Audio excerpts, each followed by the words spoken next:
separated. Hey, man, you're disrespecting me. Choke him out. Gotta keep them separated. Hey, hey, don't mind. You're under 18, you won't be doing any time. Hey, hey, come on and play.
'cause of mama, I'm sure hard to handle now, yes I am.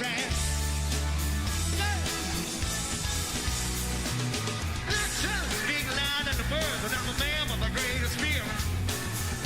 Got to knock on me, but I can love you better than him. Take my hand, don't be afraid, I'm gonna prove every word I say. Advertise the love more praise, so you can play some bed with me. But run on, not out of the bed. Tips in love, that love thing, let me light your kennel coats. So mama, I'm sure hard to handle now, yes I am. Hey, hard to handle that. Said, baby, here I am, a man on the scene. Give me what you want, but you got to bring it home to me. There's a good no love, and then I got a little more in store. When I get the baby throwing it on, know you'll be around for more. Boys run on, not out to present. Touch and love, pretty little thing, let me light your chemicals. And mama, I'm sure hard to handle now, yes I am. Yeah, hard to handle, man. Yeah.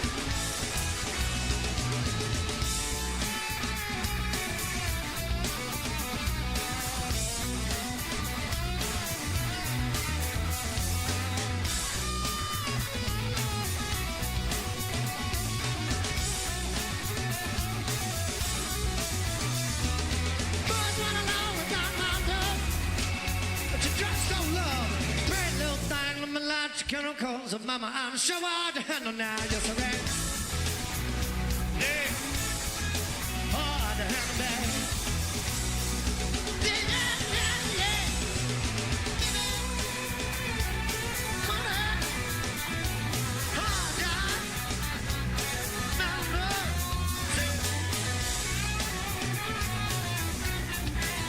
Gentlemen out there, see it hard to blow it out. Oh, yeah.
that you're out of my life, I'm so much better. Thought that I'd be weak without you, but I'm stronger. Thought that I'd be broke without you, but I'm richer. Thought that I'd be sad without you, I laugh harder. Thought I wouldn't grow without you, now I'm wiser. I'd be helpless without you, but I'm smarter. Thought that I'd be stressed without you, but I'm chilling. Thought I wouldn't sell without you, sold 9 million. I'm a survivor, I'm not gonna give up, I'm not gonna stop, I'm gonna work harder. I'm a survivor.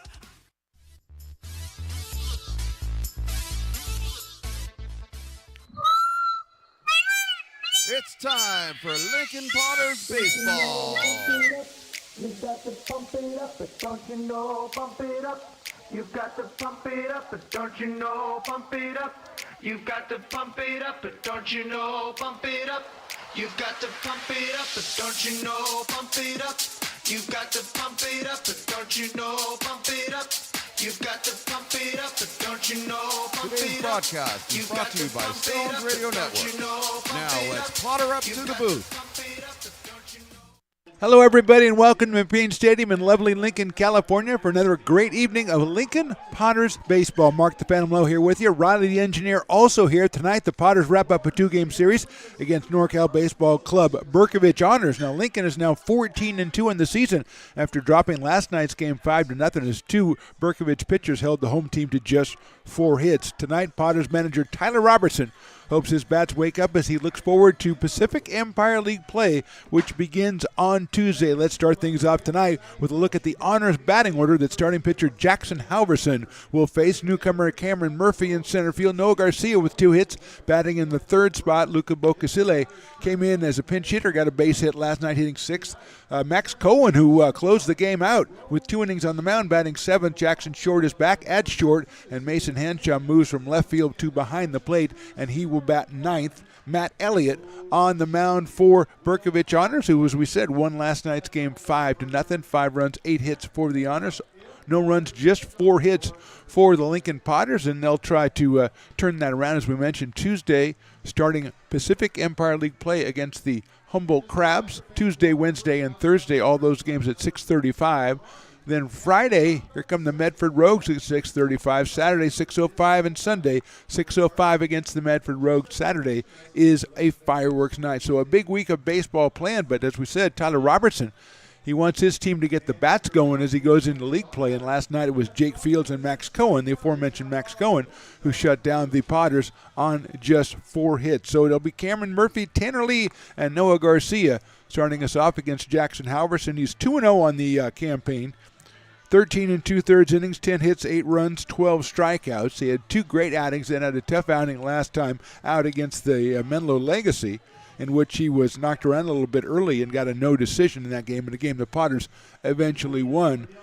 Gerald Hansen came out of the bullpen and picked up the win in that one. So here's Cameron Murphy. The center fielder did not play yesterday. He's out of Chabot College, and he's up here against Alverson. We're ready to go, and we are on the way. First pitch, 6:35, right on the money, thanks to the great Willie Preston. And tonight is a special night. Tonight is Disney night. And what we worry about in Disney night is who's going to show up. But they're already here. All the great Disney characters, that's in there for a strike. We've got, and I need Riley's help because he's a big Disney guy. We got Snow White, of course. I think we got Elsa from Frozen. Maybe Alice from Alice in Wonderland. And swing and a miss by Murphy. And then one other one who I don't remember now. But, I mean, that's pretty good. Tinkerbell. Thank you very much, Riley. So Tinkerbell rounds out the quartet, the Mount Rushmore of Disney characters we have rolling around tonight. 1-2 pitch breaking ball inside. 2-2. That's a pretty good representation. I wouldn't mind having Aladdin out here. I'm just saying, for me, or somebody from, like, Woody. I think Woody's been here in the past. He must not have had a good time. 2-2 pitch is hit sharply to the left to shortstop into center field for a base hit. Under the glove of Cade Parker, and Murphy starts it off with a base hit. He's at first base, and Tanner Lee, who came on as a defensive replacement or a pinch hitter yesterday, was 0 for 1. He will be the next hitter. Let's take a look defensively at our Potters. That was Cade Parker trying to make that play at shortstop. Luke Mancy at third, T.J. Oster at second, Hudson Brown back at first. Behind the plate today, Sean White, and it's Garish, Eaton, and Pearson on the outfield garden with Jackson Halverson on the mound. That one's popped out of play right behind us as the crowd continues to file in on a Saturday night, a very pleasant Saturday night here. Very pleasant Disney Saturday night. And the Potters looking to erase the stigma of last night's loss. Only the second on the campaign for the Potters, but they had put together a fine winning streak of, I'm going to say 12 games maybe before that one. Lost the third game of the season to the Nevada Knicks and won the next 12, and then dropped it to the Honors last night. All power to Bercovich because they deserve the win. So here's Tanner Lee. Comes to us from Olone College out of Livermore High School. Pitches a fastball. It's on the outside corner. I think he's the dueling dogs batter. I'll have to check with Willie on that. That's important to know. Willie's he's had a lot to do today. He's had to manage 2 or 3 different presentations before the game and a couple of first pitches. That is outside, so Tanner is not the dueling dogs batter. That will be coming up a little bit later on in the lineup. 1 ball, 2 strikes. Breaking ball swung on and missed. Well, maybe he should have been, huh, Willie? Tanner Lee is out on strikes. That'll bring up Noah Garcia, the first baseman. Noah was 2 for 4 last night and drove in a run, batting in the cleanup spot last night, a couple early singles. He is out of Laverne University, University of Laverne, the Leopards.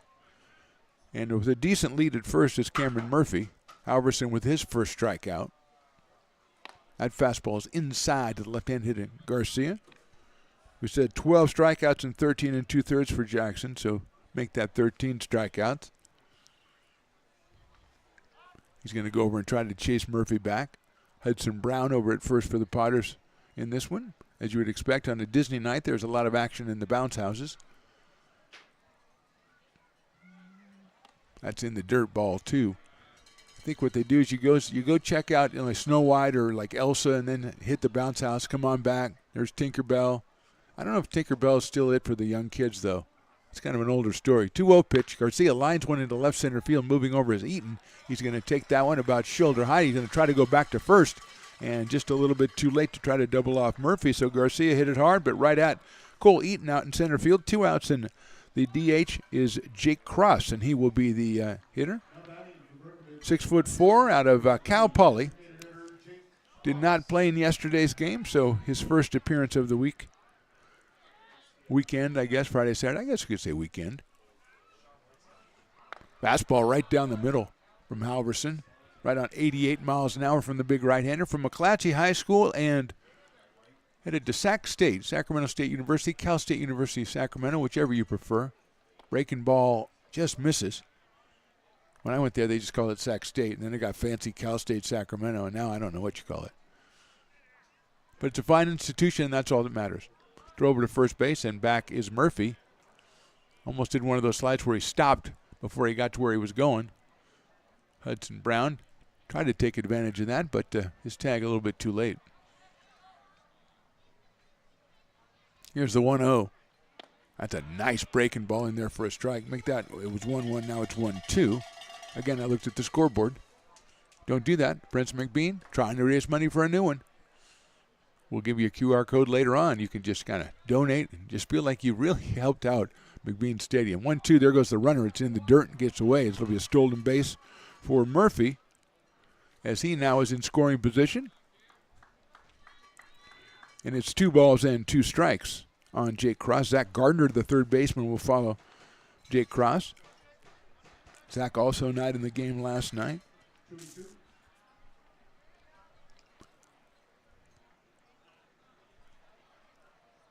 Here's the 2-2. Another breaking ball lined into left field. That's going to be a base hit. Rounding third is Murphy. He's going to take off and try to score. The throw will be cut off. It is an RBI single for Cross, and the Honors take the lead 1-0.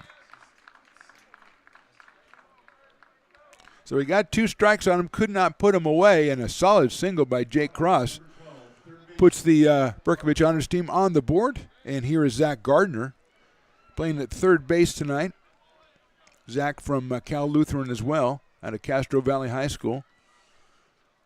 Steps in, 6'2", 190. Again, great roster from Bercovich Honors. We appreciate it. Fastball in there for a strike. 89 from Jackson Halverson. So the stolen base comes up big for the honors team as Murphy got himself into scoring position and scored on Cross's single. That fastball's outside. 1-1. Luca Bocasile is on deck. Luca's out in right field today. Came on yesterday and was 1 for 2. 1-1 pitch. Line drive center field. Eaton coming in again. Makes another catch. Almost the same spot. He caught the one from Garcia for the out. 2 hits, 1 run. We go to the bottom of the first. Honors 1. Potters coming to bat. I'm Bill Spear, North Valley president of 5 Star Bank. In a time when business can feel so uncertain, we're here for you every step of the way. I know they have a lot of bells and whistles within their bank, but just the relationship piece here locally on the business side is huge for us. 5 Star treats us like we're number one. They're right there with suggestions, with help. So I have to bank with people that have our mission in mind. We're 5 Star Bank. How can we help you?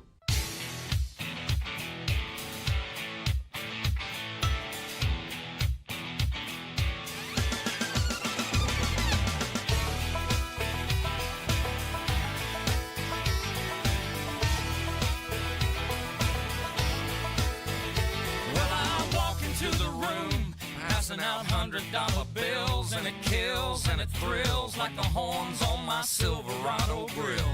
And I buy the bar double.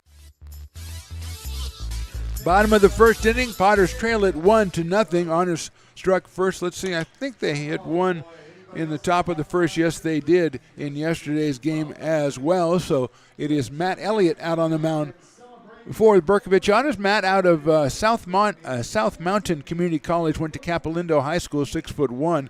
Here's the lineup that Matt will be facing. The Potters will send up Cade Parker, then Cole Eaton and Hudson Brown in this first inning. Will Lindbergh getting the DH spot today, number 5. Trip Garish is back out in left field. Karsten Pearson making his first start in right field, batting 8th. And TJ Oster rounds it out. He will be at second base. Of course, Jackson Halverson is the pitcher for the Potters today, and the Potters still looking for their first run in this series, and they'll go try to get it off Matt Elliott right here with Cade Parker, who is hitting .353, has 7 runs batted in, and he got probably the closest thing to a run for the Potters last night.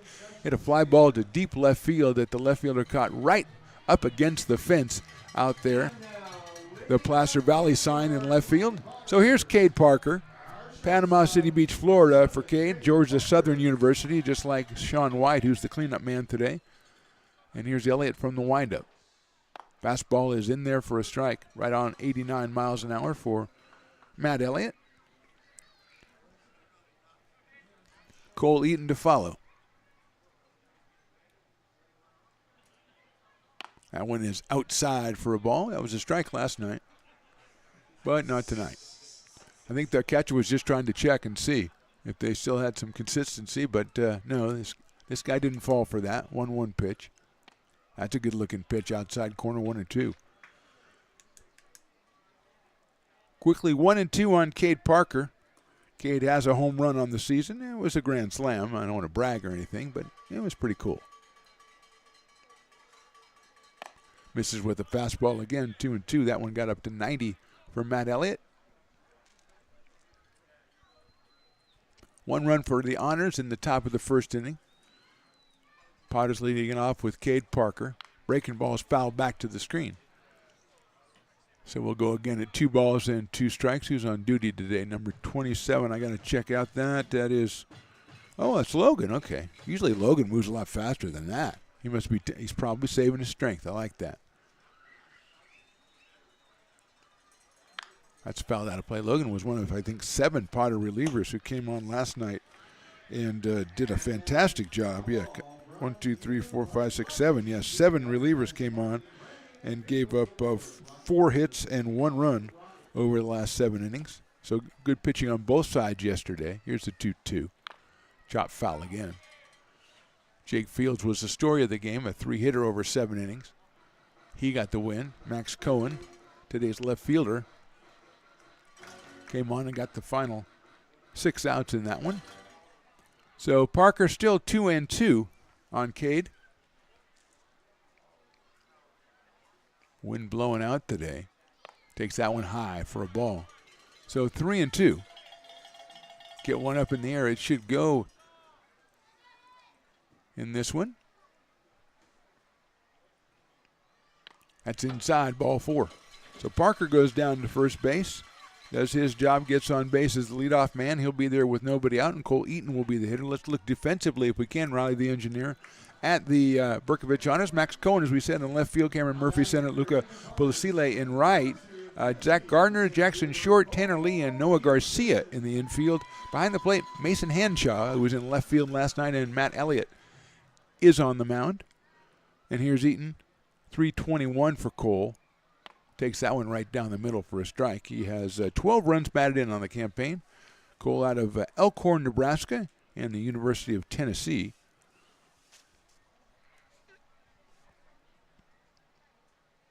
Breaking ball swung on and fouled at the plate. So it quickly is 0-2. Potter coaches Mike Lavigny and Tyler Malone. Tyler Robertson is sitting down where he usually does, right in front of the Potters dugout from a comfortable chair. 0-2. Decent lead at first by Parker. He's always a threat to go. Here's the pitch. He goes. That's outside. The throw to second base is going to be too late, and it's going to be offline. It hits off Parker, goes into short left center field, and Parker's going to get over to third. So Cade gets the steal. The throw got away. Going to be an error on the catcher as it hit Cade as he was sliding in. And now Cole Eaton up here with a 1-ball, 2-strike count. He's got the tying run 90 feet away in the person of Cade Parker.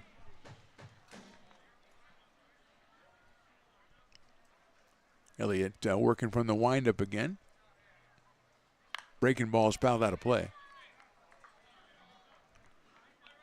17 for 53 on the season, 321 for Cole with those dozen runs batted in. Had a big 5 RBI game earlier in the week.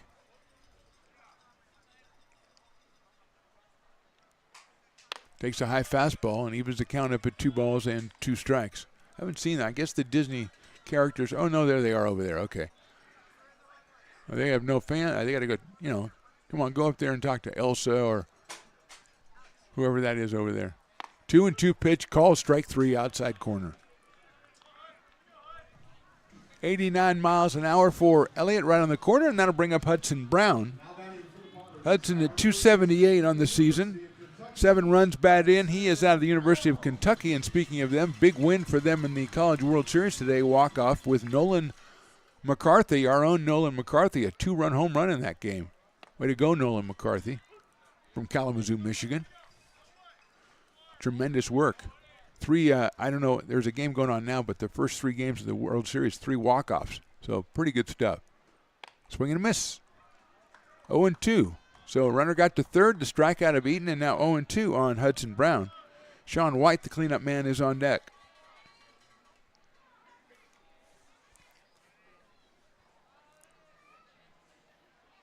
High fastball. 1-2, Hudson lays off that one. Out of Olive Branch, Mississippi.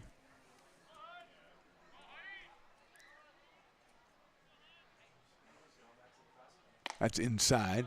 Turns away from it. Evens the count at 2-2. I believe it's Olive Branch, about 6,000 people. I think when the geographical, the head of geography at Stones Radio Networks, Chris Toy, was here, I think he looked it up and checked it out for me. Line drive right back up the middle into center field. We got a tie ball game.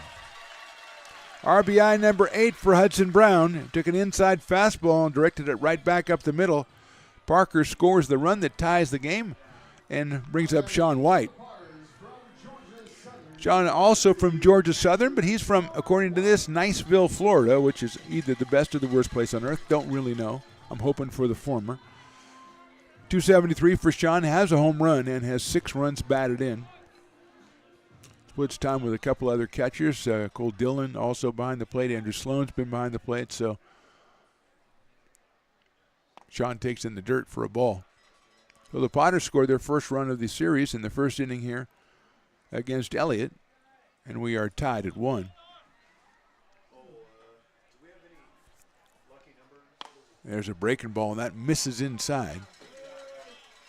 2-0. And somebody from the other team, a fan from the other team is yelling at the umpire, hey, this is our stadium. We yell at the umpire, okay? Get your own stadium. Look out. That one's inside, 3-0. 3 balls and no strikes on Sean White. He's followed by Will Lindbergh, who's DHing tonight. Brown over at first base. Still just 1 out here in the bottom of the first. That one's right down the middle, so it's 3-1. Oh, so the Disney characters have moved on. Good. Glad to see that.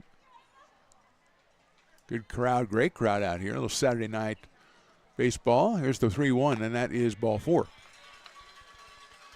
Second walk of the inning for Elliott. Moving to second is Hudson Brown, and now with 2 on and 1 out, Will Lindbergh will be the hitter. Will's at 2 for 8 on the season, 250. You believe this is his second start out of Cal State Northridge in Gold River, California. It's the left-hand hitting Will Lindbergh.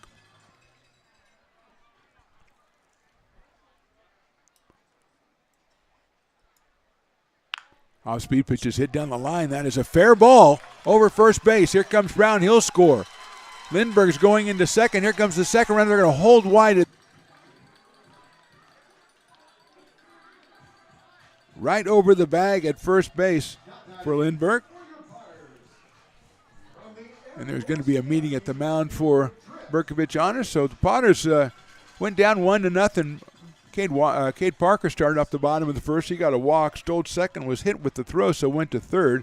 After Eaton struck out, Hudson Brown got down 0-2 and worked it back to 2-2, then lined a single up the middle on an inside fastball. A walk to Sean White, and then a double over the bag by Will Lindbergh. And as Trip Garish comes to the plate, the Potters are in business with 2 and trying to make it even more here in the bottom of the first inning. Tripp hitting a .333, 5 for 15 on the season. Comes to us out of Belmont, California, and United States Air Force Academy. Left-handed hitter, out in left field today. White coming down the line from third. Lindbergh at second. He's got good speed. White probably could have made it because the throw came in, but no way to know him on that when the call was made to hold him up. Garish fouls it out of play to our left.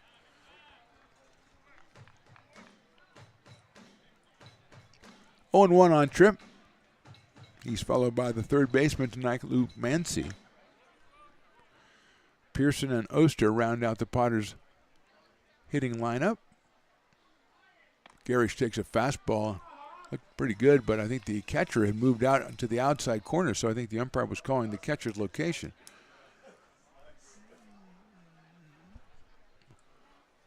One and one. That's fouled out of play to our left, so it's 1-2 on Trip Garish. Bounce House is doing great business. There's a lot of young people in the crowd. Well, there's always a lot of young people, but maybe even more today. As there are famous Disney personalities all over the ballpark. Riley's not a big Disney fan, but we don't have to go over that right now. Garish takes a breaking ball, misses outside, 2-2. It's a philosophical thing. It has more to do with Star Wars and all that other stuff. It's not really Simba and those guys. Or Mickey. He doesn't like Mickey. But Mickey can get on your nerves, I guess. 2-2 to Tripp. Inside, ball 3. High end inside. So it's a full count on Tripp. Could load the bases for Luke Mancy. Lindbergh at second. Sean White over at third.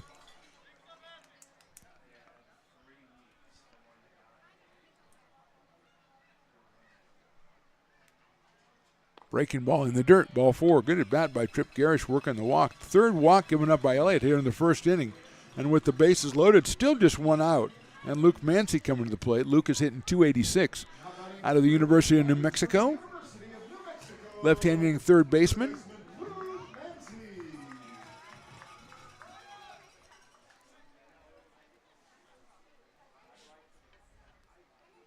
First pitch sailing away is a fastball at 88. And Luke's up on the count. 1 ball and no strikes. Matt Lundgren, the GM, president, head honcho, grand poobah, walking around tonight. Swung on and missed. trying to cheer the Potters on, get them back on the winning track before Tuesday night. The Humboldt Crabs invade McBean Stadium. It's going to be a lot of fun. 6 games in a row against PEL foes. That's popped out left side. Giving chase is Gardner, but he's going to run out of room as it's on the grassy knoll area, and then hits the new sidewalk out there and bounces out of play. The new spruced up grassy knoll area. So it's 1-2 on Luke. Potters with the bases loaded here. 2 in already in the first. Swung on and fouled. The umpire says he did not foul it. It looked like he fouled it, but he says he did not foul it, so it's strike 3. Seemed like a foul, but the umpire maintains no, so 2 outs. And here's Karsten Pearson. Newcomer out of Dublin, California. University of Washington has a couple at bats. He has a walk and a flyout. So his first start batting in the number 8 spot, playing right field. Big spot right here. Arson hits a grounder down the first base line. It's foul, so he came up swinging and fouled that one down to Noah Garcia, who returns it to Matt Elliott. And we are ready to begin again as the Potter runners return to their respective positions. So Karsten Pearson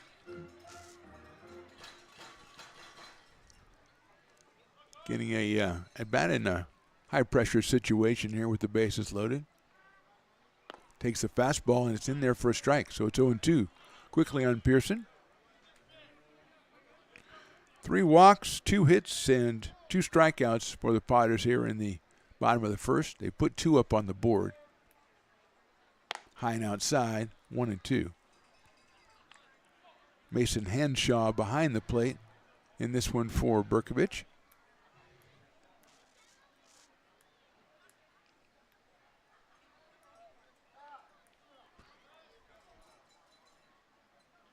Sails high, so it's 2-2 now. Pearson wearing number 30. Potters with the exposed blue uniforms, the orange numbers and letters. A good look on a Saturday night. 2-2 as Elliott steps off to reassess the situation, and I reassess who's down in the kiln down there. Lincoln Little League has a team down there, a couple other organizations. Swing and a miss, got him on strike. So 3 strikeouts in the inning for Elliott, but he gives up 2 runs. We go to the top of the second. Potters on top, 2-1. Hi, Bill Evans, President of the Placer County Association of Realtors. We're in the store, our conference facilities, an amazing team help us keep together an amazing organization. And we thank them all. This organization can't do what it does and can't run the way it runs without the help of so many members volunteering their time. The success of the Placer County Association of Realtors is largely dependent on our active volunteer members to help our organization and industry. The work of our committees greatly impacts our ability to champion efforts across the board and giving back to the Placer County community wherever we can. Like all service organizations, I wanted to serve. And getting involved with the affiliate committee was the perfect way to do that. I love being able to serve my community with my business friends and other leaders and give back to those who are in need. The thing I love about the PCAR committees is they all work toward the same goal of bringing the community together to support those in need in our surrounding area. I instantly came to the meeting and had a wonderful time, felt like I was a part of something bigger, and it was just the start of my leadership journey.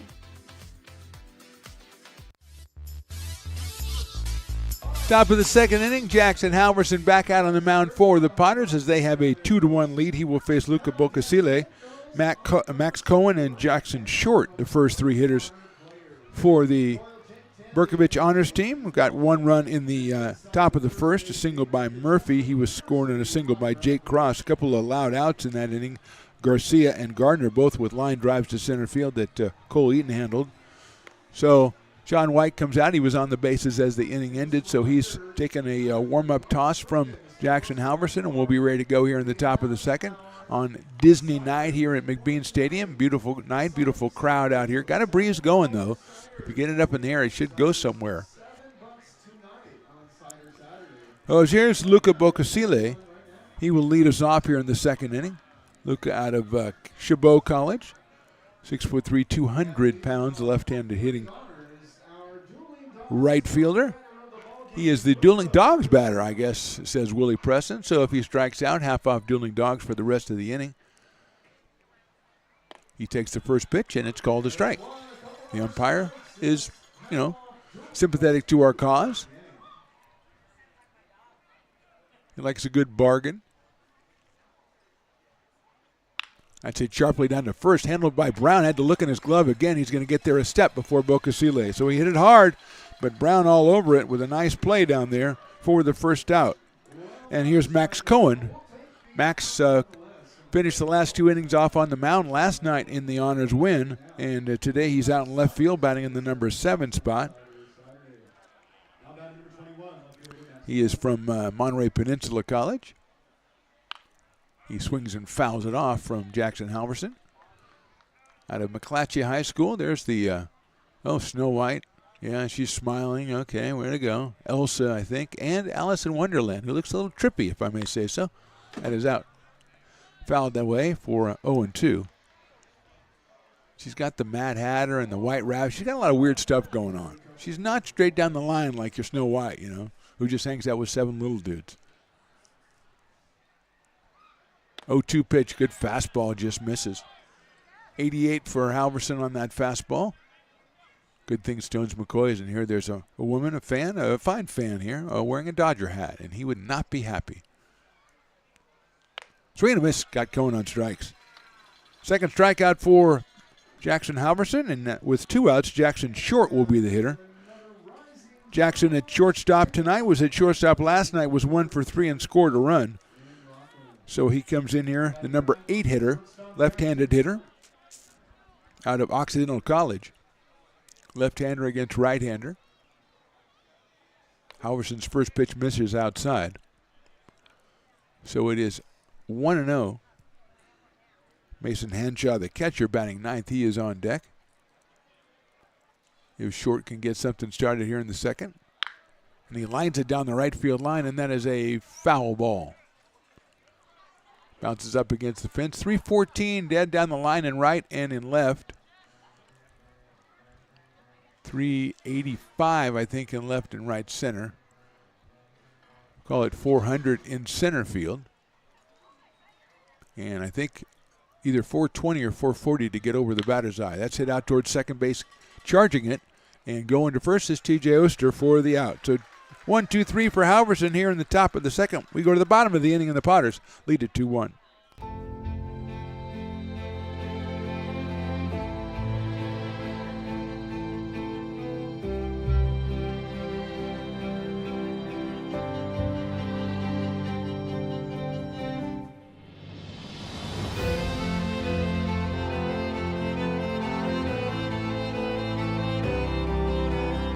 Situated on the corner of Lincoln Boulevard and 5th Street, this iconic building has been the home to several hotels over the decades, the most famous and longest running of which was the Lincoln Inn.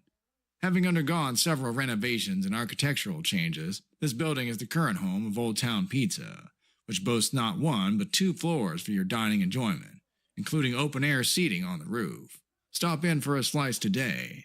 Or stop by the Lincoln Museum to see the 300-pound cash register that used to adorn the front desk of the Lincoln Inn. For more great history, visit the Lincoln Area Archives Museum and, by appointment only, take their free walking tour of historic downtown Lincoln.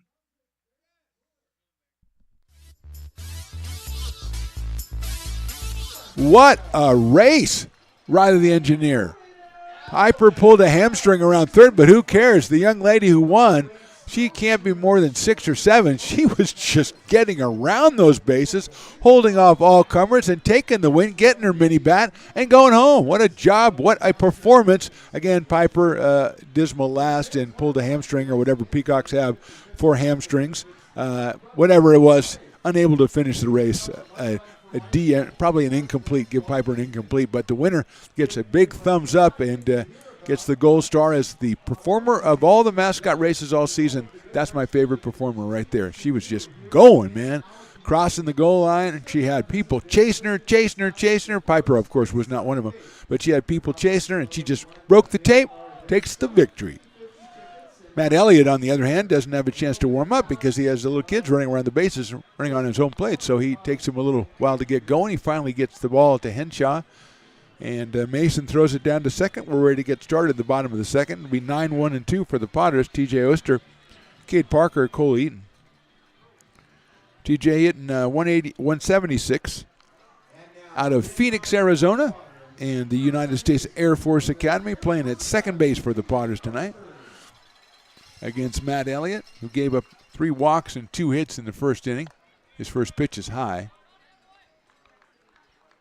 Did have 3 strikeouts, all 3 outs recorded. Eaton, Manzi, and Pearson were all on strikeouts. That one's outside. 88 from Elliott. Matt from South Mountain Community College by way of Capilindo High. 2-0 pitch. Catch the outside corner? No, he did not. 3-0. 3 balls and no strikes. Snow White is out now, hanging out near the bounce house, which I don't know, that's a great neighborhood for her, for a single girl. Again, she's used to being around little guys, though, so she's probably okay. Ball 4, TJ takes the base on balls. 4th issued by Elliott, and that'll bring up Cade Parker, who got the first issued by Elliott back in the top or the bottom of the first inning. Cade came around to score, hitting at .353 with a home run and 7 runs batted in. Out of Georgia Southern University, Cade steps in. Cole Eaton to follow. Parking lot Potters are out here in force tonight. Always good to see. First pitch is a ball. They prepared a tremendous feast, including potato salad, shrimp, watermelon, all kinds of fruit. Willie loves the fruit, so they always put a lot of fruit in there. Tremendous job by the Parking Lot Potters. That is high. So 6 straight balls here in the bottom of the second inning for the Potters.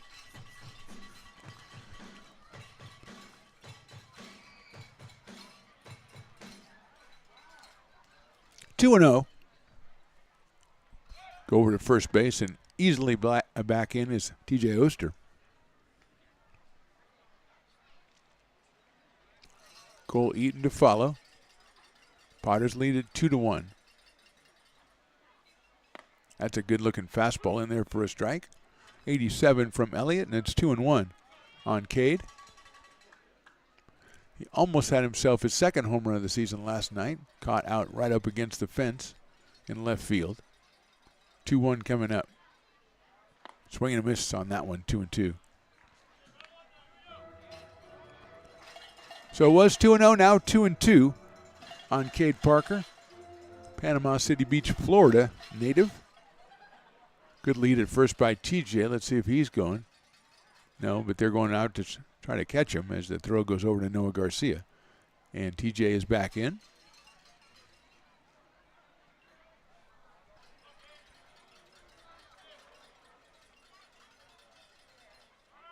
There he goes. The ball is fouled out of play.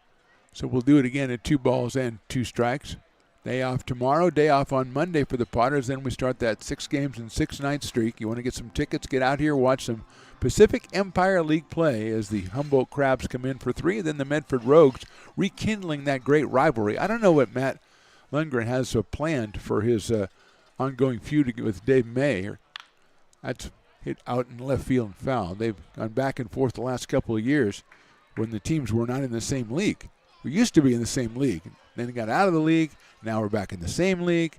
And I can just, ramp it up here when we're league foes once again. 2-2. Throw over to first base and back in again is TJ.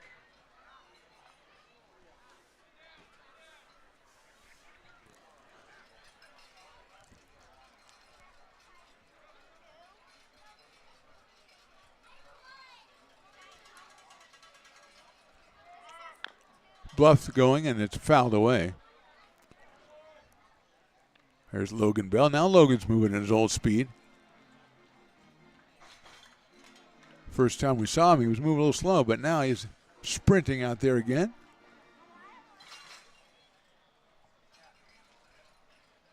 Two-two pitch. Hit on the ground toward shortstop. Flipped to second for 1. Over to first, not in time. That's a nice play at short by Short, who got it, flipped it to Tanner Lee, but no chance for Tanner to get the speedy Cade Parker at first base, so it's a fielder's choice. Cade takes over at first base. Almost got that one through the middle, but Short was there in time. And here's Cole Eaton. See if Parker takes off. Last time he did. Eaton struck out looking in the first, so he is 0 for 1.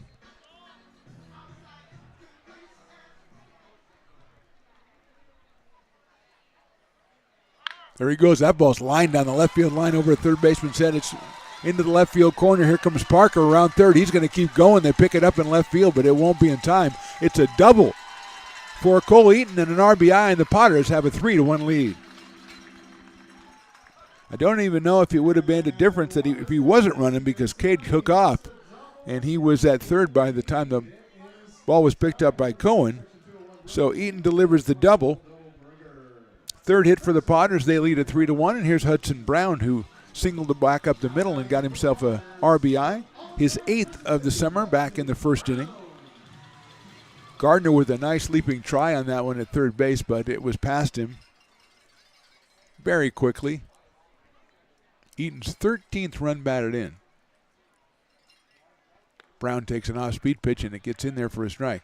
Thought about it, let it go, and it's called strike one. 0-1. Sean White to follow. Tonight's catcher for the Potters. There's another breaking ball, but that is blocked by Henshaw. 1-1. I'm sure Tyler Robertson, good to see a couple of hits, couple of key clutch hits going on for his Potters tonight after last night's blanking.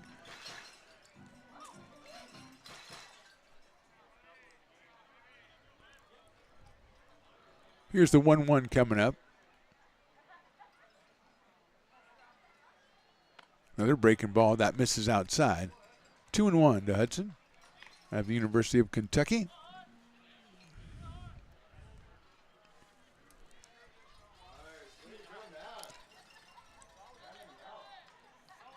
(3-1) Potters, bottom of the second. 2-1 on the way to Brown. Hits it out in a short left center field. That's going to drop in for a hit. Good read by Cole Eaton. He's going to come around third, but he's held. As a good job out in center by Murphy to get there quickly. Eaton made the good read, but still wasn't able to advance past third. But it's another hit for Hudson Brown, his second. 4th for the Potters. They've got runners at first and second. Still just one out. And Sean White, who got a base on balls his first time up. Still no activity for the honors team in the pen. Sean out of Niceville, Florida, and Georgia Southern University. He's got Eaton over at third. He's got Brown at first. Sean has a home run this year. He's got 6 runs batted in. Takes a fastball inside. 1 ball and no strikes on Sean White. See, now that one's Elsa right there, right, Riley? Okay, so that, yeah, definitely Elsa. Okay, good. High fly ball left field. Cohen can't really find it. He can't see it. And that ball's going to end up about 30 feet to his left. Here comes one run will score. Here comes the second run. It's Brown. He will score. The throw is going to be a little bit too late. And Brown is across the plate. It's a Sean White seeing eye double, if you will. And the Potters put 2 more up on the board. They leave 5-1. That one was pretty obvious from the beginning that Max could not see that one at all. Probably when he held his arms out to the side, said, I can't see it. That was my first guess. Ball about 30 feet to his right down the left field line. And here's Will Lindbergh, who doubled down the first base line his first time up. Potters now lead at 5-1.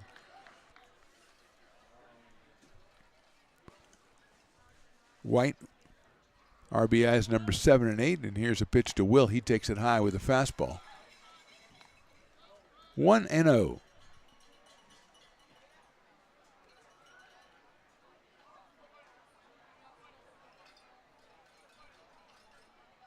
Shows bunt, butts it down the third base line, but it's foul. Trying to catch Gardner napping over there. It'll be 1-1 on Will Lindbergh. Will's from Gold River, California, Cal State Northridge. 2 for 8 coming in. Had a double back in the first inning. Picked up an RBI as well. He's got one potential RBI out at second base in the person of Sean White. 1-1 pitch coming up. in the dirt. Good block by Henshaw. Keeps the runner at second base, but moves the count to 2 balls and 1 strike. Saturday night, Medford Rogues in town. That'll be a fireworks game, so it'll start at 6:05. So an old rival and a fireworks game should be a great combination. Get your tickets, LincolnPotters.com, and get them nice and early, like right now. Like go over there now. 2-1 pitch. Ball 3 got through. I think it hit the umpire and going to third base. Very opportunistic for Sean White. So it's a pass ball. White goes to third base. It's 3-1 on Will Lindbergh. Trip Garish on deck. Potters still just 1 out here in the inning. Have a walk, 3 hits, and a fielder's choice. That's ball 4.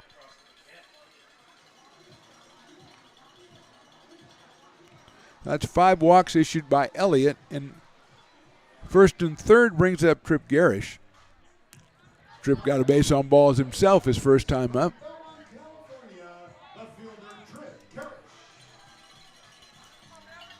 So White at third, Lindbergh at first. Let's see if Will takes off. As Garish steps in, left-handed hitter out of Belmont, California. 5 for 15 on the season. First one's low and inside. He's going to hit by, well, he thinks he's hit by the pitch. The umpire says, I think the umpire is saying, no, you're not. And Tripp's saying, well, I better go get my bat then because I thought I was hit by a pitch. Luke Mancy says, I'll bat if nobody wants to bat. That was kind of cool. I'll be up. Yeah, it's cool. So Tripp evidently felt he'd been, and he's in the Air Force Academy. So if he says he was hit, I say salute him and go down to first base. It's a new rule. 1-0. Runner goes, they're not even going to make a throw, and that pitch is outside. So second and third, 1 out.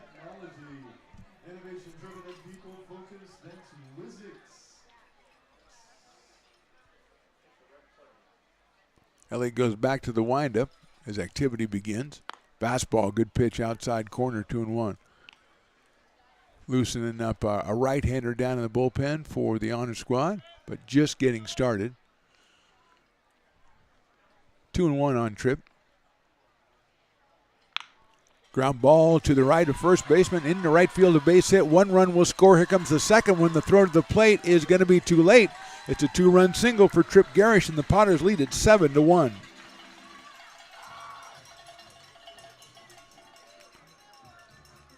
Five runs in the inning, 4 hits. And here's Luke Mancy. So last night it was the honors team that had 1 in the first and 3 in the second. Tonight the Potters with 2 in the first and now 5 in the second. And we're going to have a meeting at the mound with the catcher, Henshaw, going out to talk to Elliott. That one not hit as hard as some other ones Tripp has hit, but it was perfectly placed to the right of Garcia. And into right field, picked up by Bocasile. His throw to the plate just a little bit too late. Looks like Justin Iglesias loosening up out of University of the Pacific in the bullpen for the Bercovich honors team, who won last night 5-0. Potters brought some different bats tonight, and they lead 7-1 here in the second inning. Mancy takes a ball. Luke struck out his first time up, so he is 0 for 1 in this one.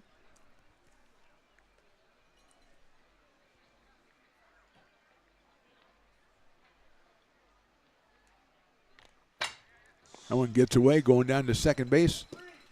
Trip Garish.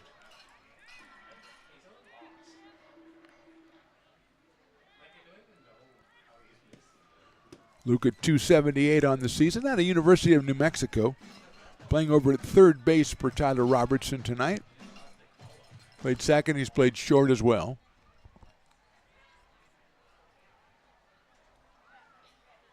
Takes a fastball at ball 3.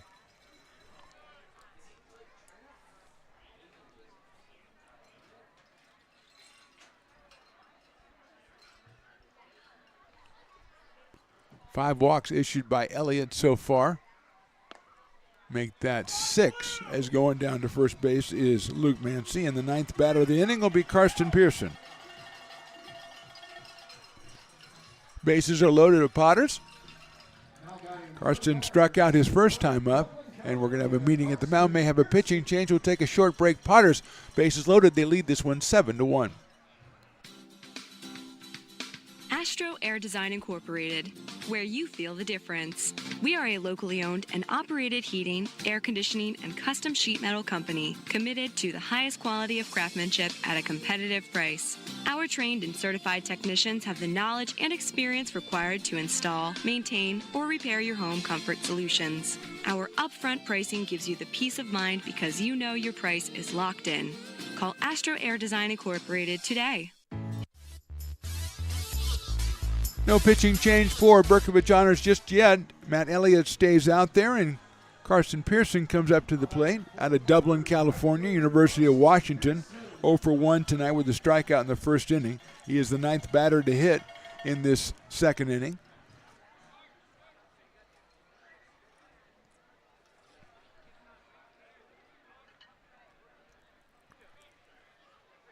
Pops it up. I think that'll get out of play. And it does.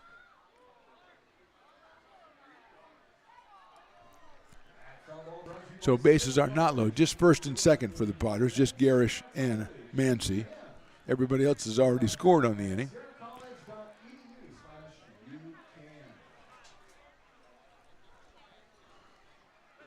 Oh and 1 on Karsten. Left-handed hitter against the right-hander Matt Elliott. Sails that one in a little bit too high, evens the count at 1-1. Inning started with T.J. Oster getting a base on balls. Fielder's choice from Parker, and then things started going for the Potters. 3 hits in a row, a double, a single, and a double. A walk, another single, and another walk. And they lead at 7-1. Outside.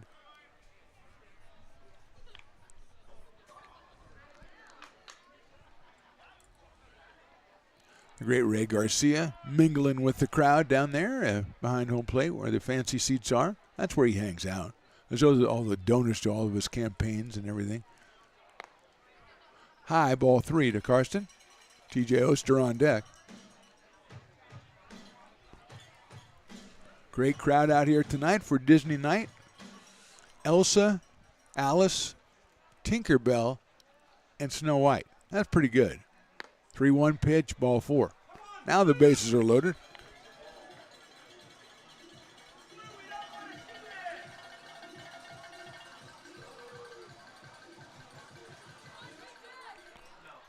And now we're going to get a pitching change. And we'll be back with the identity of that new pitcher right after this. Bottom of the second, Potters up big.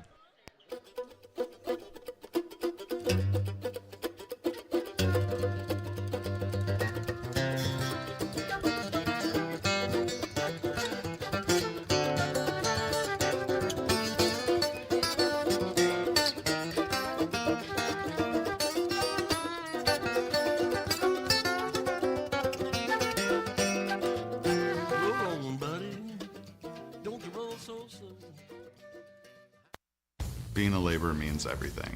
It was what took care of me when I was growing up. It's what takes care of me now. Because of President Biden and the money he's put into infrastructure, the need for our workforce to expand is out of this world. When our members are able to go to work on these big projects that are funded by Biden's economic investments, it means continued growth in their wages, in their pensions, in their health benefits. It means they're going to be able to take care of their families.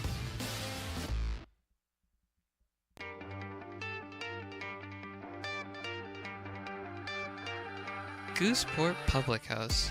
We have sports on 10 big screen TVs, 23 beer taps with classics and crafts, a full bar with creative craft mixed drinks, live music, and most importantly, great fresh food. In downtown Roseville off Vernon Street, only 15 minutes from the ballpark. See ya at Gooseport.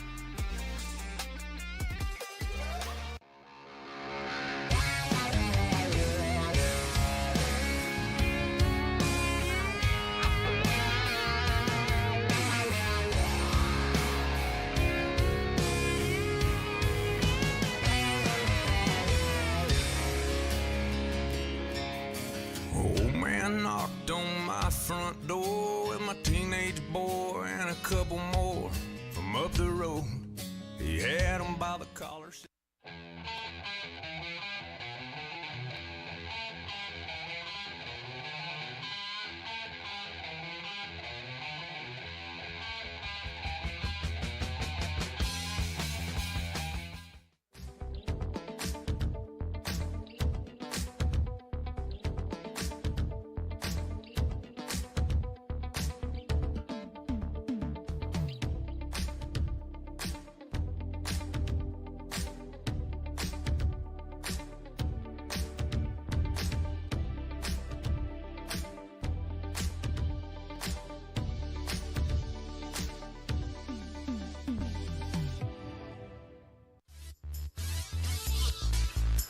Still bottom of the second here. Bases loaded for the Potters. Justin Iglesias is the new pitcher. The right-hander out of Bishop O'Dowd High School, University of the Pacific, comes into a tough situation as he does have the bases loaded. It is Garish, Mancy, and Pearson, respectively, and T.J. Oster, who started the inning off with a walk at the plate out of Phoenix, Arizona, and United States Air Force Academy against Iglesias.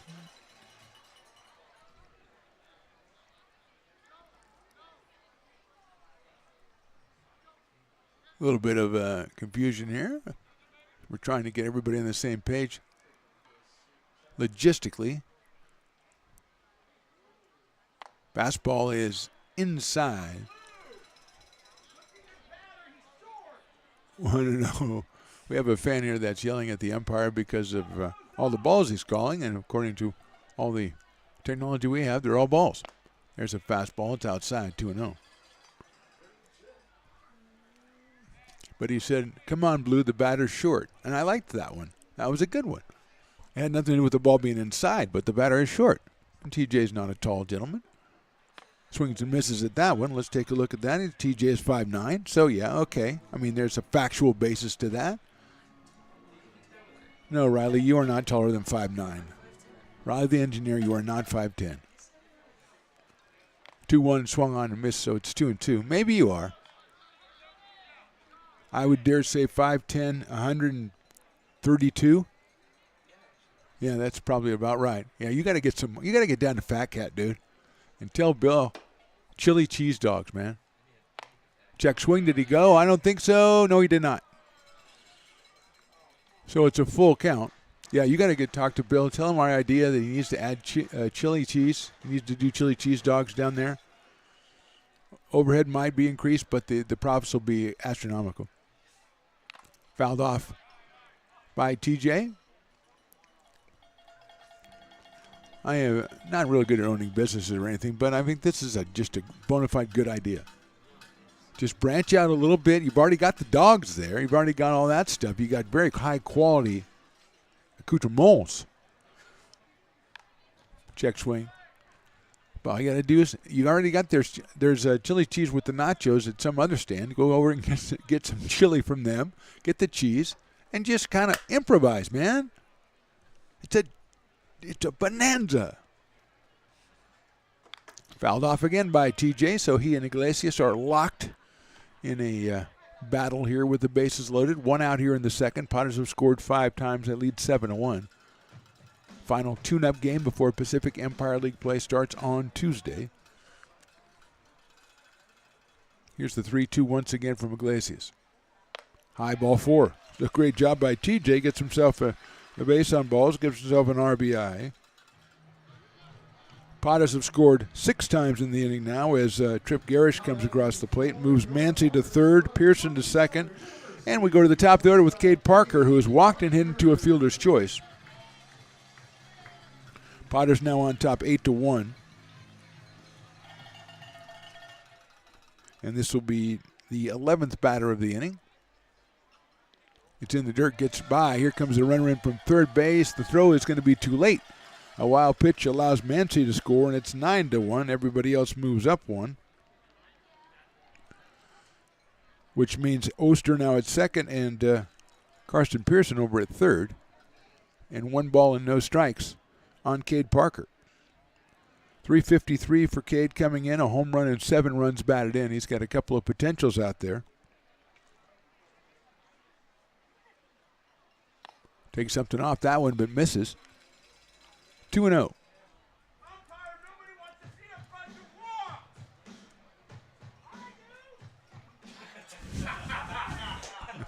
Good repartee in the crowd. Swing and a miss. Our friend said, umpire, nobody wants to see a bunch of walks, and some fans said, I do. So got the crowd, got the press box going. It made the interns laugh, and you can't do that. They have no sense of humor, so that's pretty good. Popped up out of play. Actually in play, maybe. What a great job by the catcher, Henshaw. That looked like it was out of play. The pitcher ran off the mound, and Henshaw looked up when I don't know where it is, found it and caught it. So good play by Mason Henshaw behind the plate as Parker's retired for the second out of the inning, and here's Cole Eaton. He had an RBI double earlier in the inning. He struck out in the first, so Cole is 1 for 2 in this one, batting at .333 with 13 runs batted in. And he has runners at second and third. Fouled back to the screen by Eaton off Iglesias. Right about 86 miles an hour from Justin. Again, out of the University of the Pacific. 6'4", 200 pounds.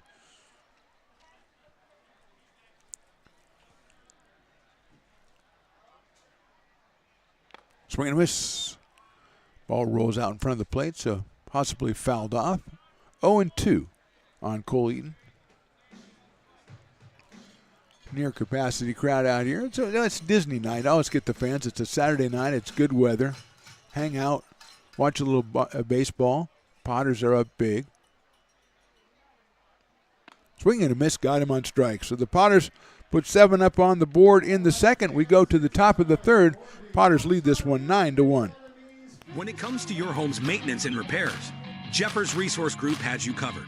Our handyman services offer a comprehensive range of expertise, from minor carpentry to drywall, electrical and flooring for property managers, landlords, and renters alike. We ensure that every job is completed to the highest standards, so you can have peace of mind. Contact us today to discover how Jeffers Resource Group can help keep your home in top shape.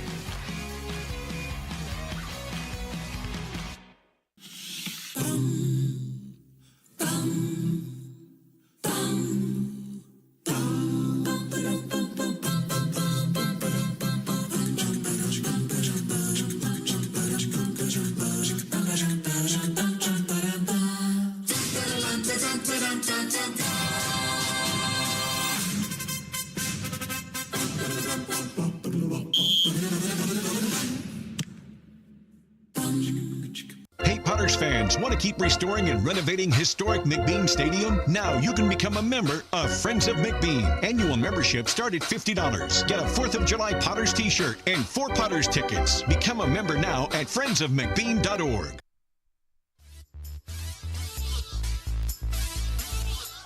Top of the third inning, Potters lead 9-1. What a job down there. The special occasion, no axe throwing today. It's sing-along to Disney songs. I think we have 2 sisters, maybe 5 years old, Riley the engineer, maybe. And the thing is that Willie plays a song and they have to sing the rest of it, and they just killed it on the first song. I don't know what song that is. But they did. They were singing it beautifully. Trying another one. Another winner. Okay, we don't want to start the game where there's kids standing over there, okay, ump? Kind of hold off on the batter. I know Mason wants to bat, but we are doing a sing-along right now. Jeez. Like he's never seen a Disney sing-along before. What's our song? Oh, it's Hakuna Matata. I know this one. Let's see if they do. She mumbled it, so that means she doesn't know and she was just trying to fake it. I applaud of that. Good job, good job, good job all. Lauren doing the mic skills down there. Piper in there. Tinkerbell just kind of being Tinkerbellish, not really adding anything to it. Jackson Halverson back out on the mound for the Potters for his third inning of work. He will face Mason Henshaw, then the top of the order, Cameron Murphy and Tanner Lee.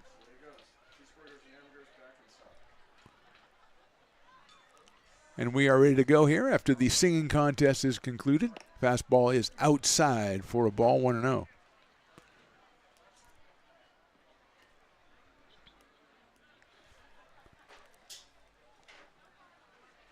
Popped up by Henshaw. That's going to get out of play.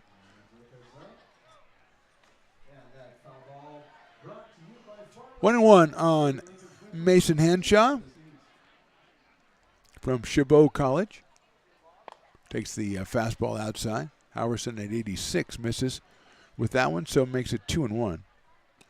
Cameron Murphy, top of the order on deck. Potters with 2 in the first, 7 in the second. There's a hard hit line drive into center field. Henshaw's got himself a base hit.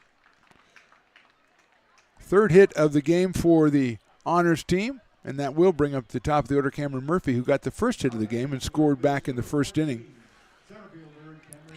Murphy out of Chabot College as well. Bercovich team with 8 hits last night, so they can swing the bats. Potters with a pretty good lead right now, but it's really early, just the top of the third inning. Murphy swings and misses at a breaking ball, gets away, and it looks like Henshaw thought it might have been a foul ball, then when he didn't go right away, decided to stick at first base, and so he is still there with an 0-1 count on the hitter, Cameron Murphy. Cameron out in center field for Honors today. It was Cole Jones last night, who did a great job patrolling center field. Breaking ball misses inside. Evens the count at 1 ball and 1 strike. Alverson with his 4th appearance of the season. 13 2/3 innings. He's 2-0. Another breaking ball just a little bit too high. 2-1.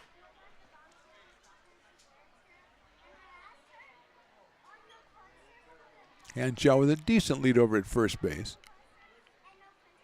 Swinging a miss on a good fastball from Halverson. That one clocked at 88 miles an hour and looked a little bit quicker.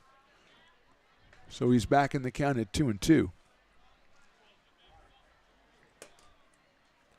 Potters 14-2 on the season. This will be the final preseason game.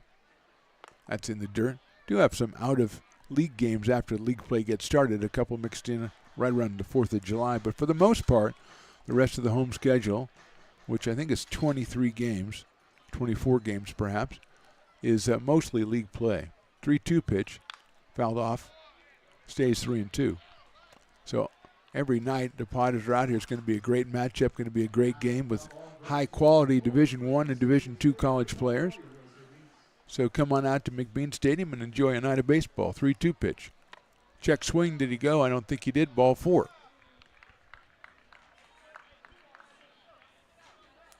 First walk issued by Halverson. 2 on and nobody out here as Henshaw moved down to second base, and that'll bring up Tanner Lee, who struck out his first time. 0 for 2 in the 2-game series is Tanner Lee. He's playing at the second base for the Honors today.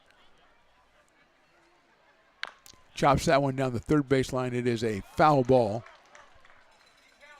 Luke Mancy all over it. It would have been a tough play as the run from second. Henshaw was already at third, and Lee scooting down the line to first. So a foul ball.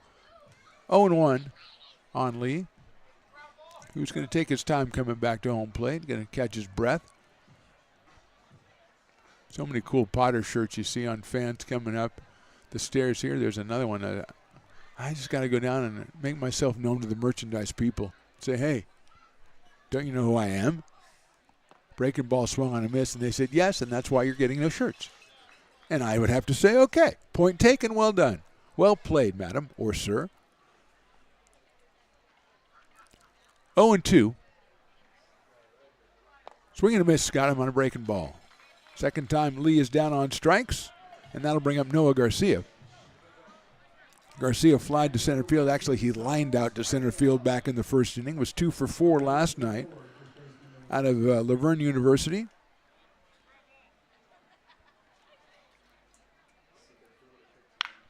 It's a ground ball into right field for a base hit. Picked up in right by Pearson. He's going to gun it to the plate. It'll be cut off and the runner will hold. So another base hit for Garcia. This one loads the bases with just 1 out and brings up Jake Cross, who singled to left his first time up and picked up an RBI. Jake out of Cal Poly, from Alameda, out of Cal Poly University, comes up here now with a chance to kind of make this a little more serious here as the Potters lead at 9-1, but with the bases loaded, just 1 out.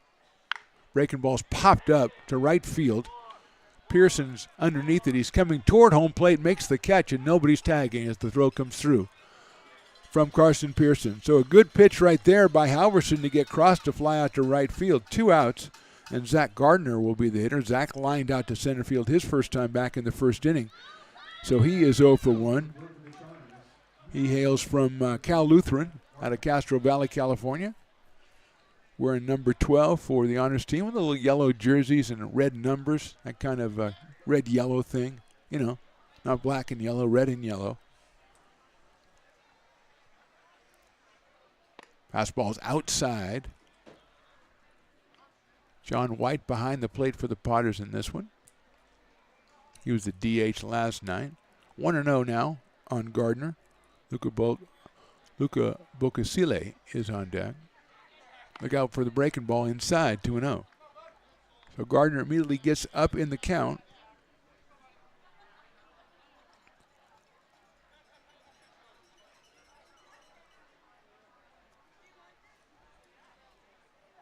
Two-0 pitch in there for a strike. Good pitch from Parker, or Jackson. I always want to call him Parker. Parker Halverson sounds like a good name too. If he has a brother, it should be Parker Halverson. And I know his dad's here. I'll have to speak to him about that. Chopper down to third, handled by Mancy. He's going to go ahead and go across the diamond to first base and get him by a step. Nice play over there by Hudson Brown to make the snag at first base. So Potters get out of it. No runs for the honors team. We go to the bottom of the third inning. Potters still on top, 9-1. American River College is a top-tier community college sports program that provides student-athletes with the opportunity to thrive both athletically and academically. ARC Athletics is currently ranked 5th in the state and 2nd in Northern California. With over 19 sports programs, our athletes compete with the region's best athletes. Our diverse and dedicated coaching staff helps athletes develop the skills necessary to compete at the next level. Start your community college athletics journey with us. American River College, Sacramento's best athletic program. Go Beavers.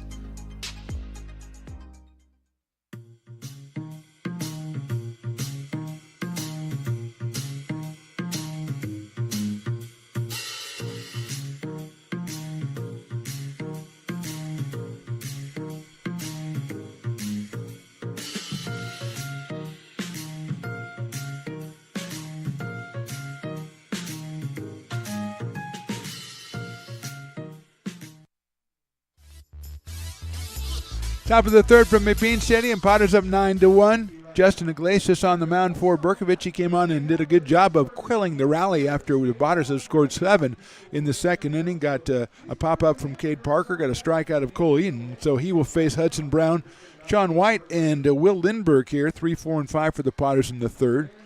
As Lincoln scored 2 in the first and then 7 in that second inning on the basis of 4 hits. Matt Elliott was the first pitcher for Bercovich Honors and actually fell prey to 7 walks, actually littered the bases for Matt. So Iglesias has come on.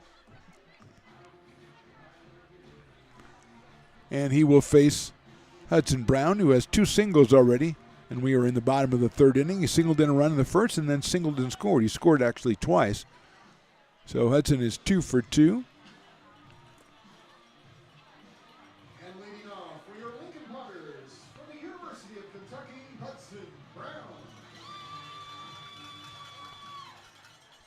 Bringing the average up to 316 for Hudson out of Olive Branch, Mississippi, and he watches that one outside. University of Kentucky. Again, Kentucky with the walk-off point at the College World Series today. Nolan McCarthy, Potters legend, with a 2-run home run in that game. Outside again from Iglesias, 2-0. Always like seeing Potters do well, and this is on the biggest stage, the biggest college stage you can get. So great job, Nolan. And great job to the Wildcats for pulling that one out in extra innings. 3-0 quickly on Hudson Brown.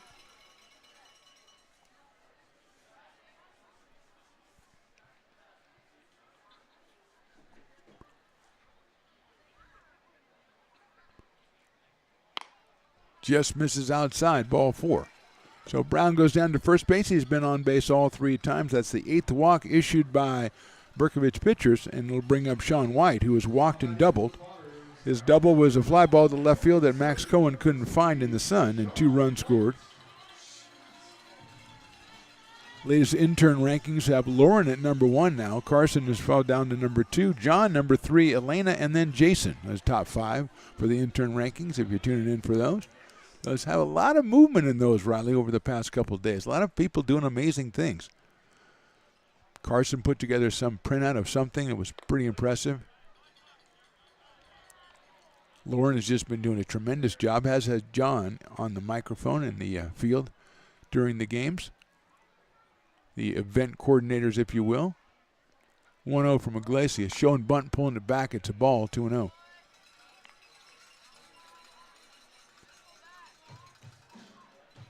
Will Lindbergh, who's the DH tonight, hitting the number 5 spot on deck to follow Sean White. Sean now with 8 runs batted in on the season. Does have a home run. It shows bunt, pulls it back again. That was a strike, and it gets away. It's a pass ball going down to second base is Brown. So he showed bunt, pulled the bat away. The ball right over the plate and lost by Hanshaw behind the plate. Went over toward the on-deck circle, and ambling down to second was Hudson Brown.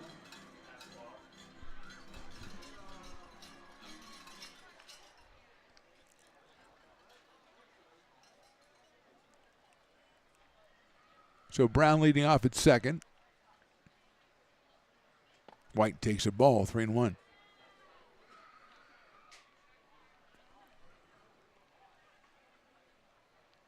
Sean from Georgia Southern University.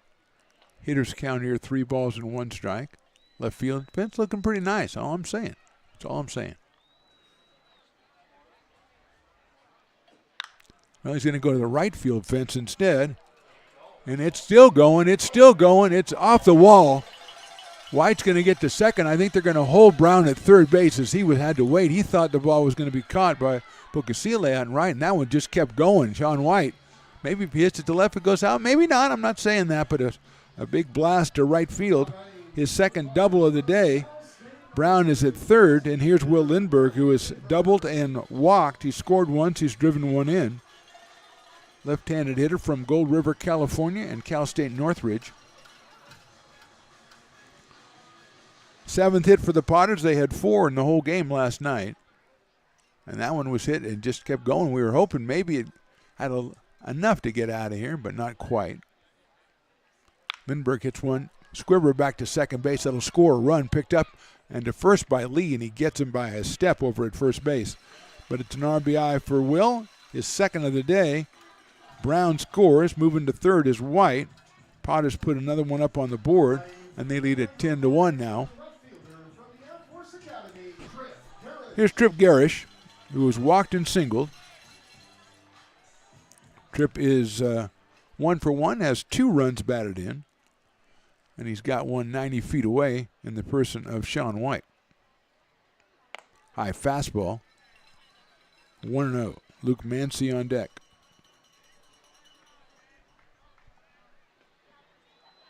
Left-hand hitting Tripp Garish against the right-hander Justin Iglesias, the second pitcher for Bercovich. Sails that one in there just a little bit too high. So it's 2-0.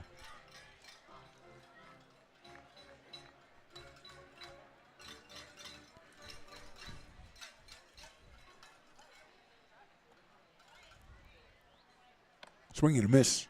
2-1. I don't know if the Disney princesses are familiar with baseball, but if they are, they have to be pretty impressed by the Potters tonight. 10 runs already in the bottom of the third inning. Bouncing back from last night's shutout loss to put double digits up on the board already. You know, I'm sure Elsa understands how good that is. That's a good-looking pitch, but it misses. 3-1. Here's our guy.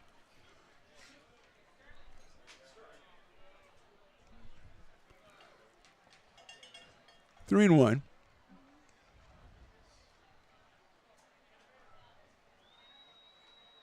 Takes a strike, 3-2.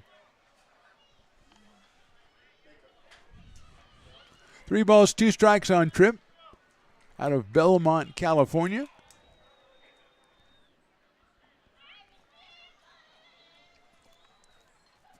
Takes high, ball 4. Ninth walk issued by Bercovich pitchers. Puts runners at first and third now with one out. And brings Luke Mancy to the plate. He has walked. He has struck out. So he is 0 for 1. At the University of New Mexico, Mr. Luke Mancy. Potters' third baseman tonight.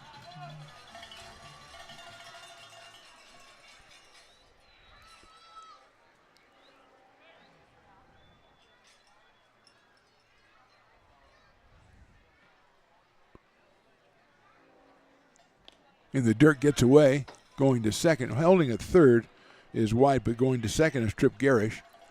So second and third and one out. And Mancy with a 1-ball, no strike count. Left-handed hitter settles in. Facing Iglesias is, looks like that's number 50, Bryce Berry, getting up to throw in the bullpen, and he will be not easy to miss as he is 6'8". In the dirt again, blocked this time by Hanshaw. So it's 2-0.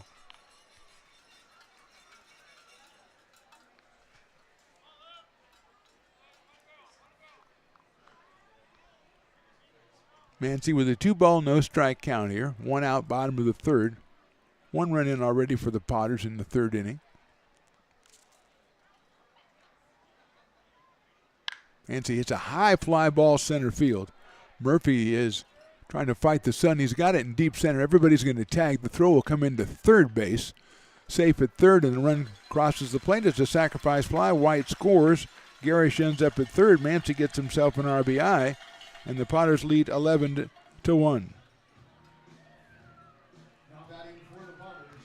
Well hit ball by Luke Mancy. Nothing really that Murphy could do in center. He went for the backup runner. Made a close play at third base on Trip Garish, but Tripp's in there safely, and here's Carson Pearson. He is struck out and walked in this one, the left-handed hitter out of Dublin, California, and the University of Washington. It's that one foul down the left field line, grassy knoll area, actually a little bit left of the grassy knoll, over into the park proper, McBean Park. A very large area here in Lincoln, California. Lovely Lincoln, California, I must say. 0-1 on Pearson.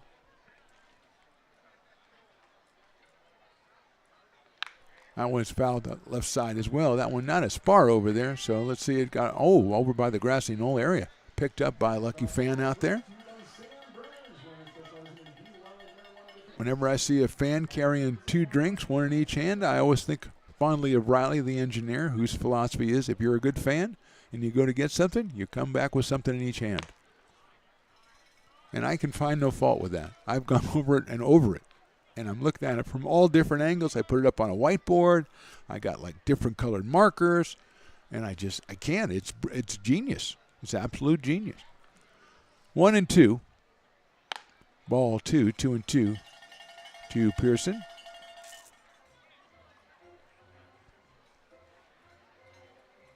I think this band's so good. The second one they brought, she took it all the way over to another section, handed it to somebody, and came back to her own seat with her beer. That's amazing. That's fan of the century. Got a ball that's loose on the field, or else they're pointing at the fan who got the beers. I thought they might be signaling her out. Even the umpire, hey, that's a good fan right there. But no, there was a ball loose on the field. Probably from Bryce Berry down there. Although there is activity and also in the Potters bullpen now. As Halverson's only gone 3 innings, but yeah, done a lot of sitting around in this one, having to go back out and get warm again. Here's the 2-2. Swing and a miss, strike 3. Potters scored twice in the third. We go to the top of the fourth. It's 11-1.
Top of the fourth inning from McBean Stadium. Potters with the big lead, 11-1. 2 runs in the first, 7 in the second, 2 in the third to support right-hander Jackson Halverson, who's gone through 3 innings, given up 4 hits and 1 run. He has walked 1. He has struck out 3. And he will face Luca Bocasile, Max Cohen, and Jackson Short. 6, 7, and 8 here in the top of the fourth. As for the second night in a row, the sun is almost completely gone here early in the game. Not early enough for the outfielder Max Cohen, who lost the ball in the sun a couple innings ago, but for everybody else. So Bocasile will be the first hitter. He grounded hard ground ball down to first base that Hudson Brown handled back in inning number 2, and he is your Dueling Dogs batter. Left-handed hitter out of Chabot College, swings and fouls that one off from Halverson. 1/3 of the way to half off of Dueling Dogs products. And well, I think the fans could use a pick-me-up on a beer special here tonight. It's Disney night. You don't look for a beer special on Disney night, but still, you can still use one. I mean, you can coexist with Tinkerbell and half off Dueling Dogs. They can coexist. Here's the 1-1. Line drive right field and hit well. And that is out of here. Bocasile did not take kindly to being the Dueling Dogs batter, and he hits a home run over the right field fence. And I think that should work the same way. I think it should be half-off Dueling Dogs anyway. That's just me. I'm just looking for half-off Dueling Dogs. So Bocasile hit the ball hard. This time he got it a little bit higher than he did the first time up, and it gets over the right field fence, goes 350 feet, 105 miles an hour off the bat. So that one had a little bit of zing on it. And with 1 run in, here's Max Cohen, who struck out his first time. Swings and misses at that one, an off-speed pitch, 0-1. 5th hit of the game for Bercovich, who had 8 in the game last night, and they've had a couple of hard line drives in this one back in the first, and then the hard grounder from Bocasile in the second. So they've been barreling up a lot of pitches here, even though they trail 11-2 after that home run. That one misses outside from Halverson. 1-1. I think it might have been Micah Marquez throwing things around in the bullpen, but we're not sure. Swing and miss, high fastball from Max Cohen.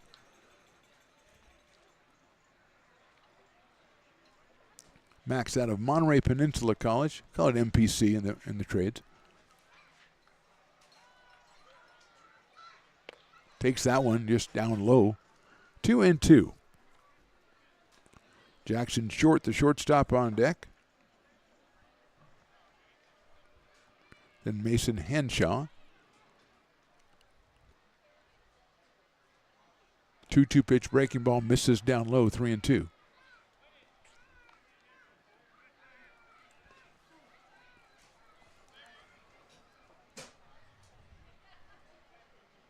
Halverson delivers 3-2. That is call strike 3 inside corner. So Willie just missed the Dueling Dogs batter by 1 batter. Don't worry about it. It's okay. It can happen to anybody, okay? 1 out, and Jackson Short, who grounded his second his first time up, the shortstop. Out of Occidental College, left-handed hitter against Halverson. 1 for 3 last night. Swings and misses, actually fouls that one away at the plate. 0-1. Now, Riley, when I see a guy just carrying 1 beer up the stairs, I'm inclined to point at him. Bad fan. Bad consumer fan. Again, unless he's here by himself, in which case he should have asked somebody around him if they wanted anything. But still, I'll give him a break if that's the case. Swing and miss again by Short. Let's see if our offender, I can't tell. Again, you've worked my sensibilities, Riley the engineer, with your unique look at life. Inside 1 and 2. You hate Disney. You have good fan philosophy, I'll give you that. Well, you hate Disney because of the movies, the Star Wars movies. In the dirt again, 2 and 2 goes all the way back to the backstop. So you're a complicated man and no one understands you. I don't think anybody wants to understand you. Talking to you is bad enough. 2-2. Popped up left side. Everybody going after it down the third base line. And over there, the shortstop. That's a fine play by the shortstop, Cade Parker, who went out there. And I don't think that the left fielder Garish would have got there in time. Going straight back from third base was Mancy. But Parker had the angle and just made an excellent running catch in left field. So 2 outs, and that'll bring Mason Hanshaw to the plate. Mason singled his first time up, right back up the middle, so he is 1 for 1. He was 0 for 1 last night with a sacrifice bunt.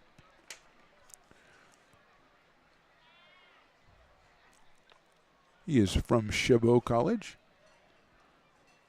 from Monte Vista High School, and he takes a ball. It's 1-0.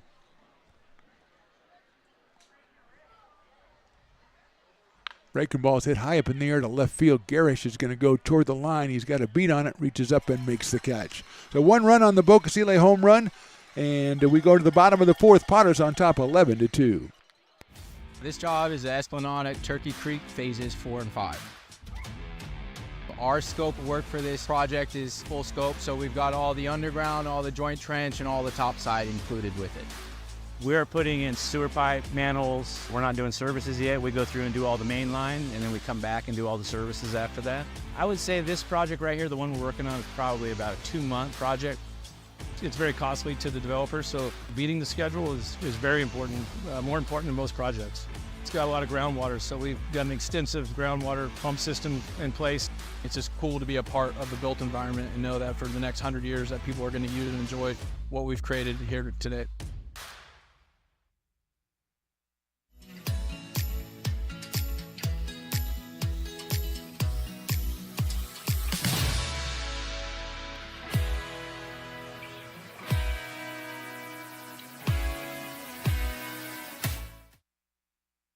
I'm Bill Spear, North Valley president of 5 Star Bank.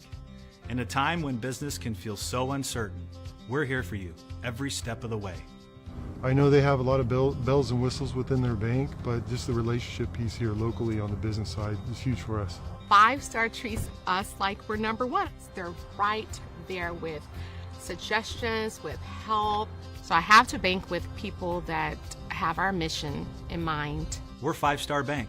How can we help you?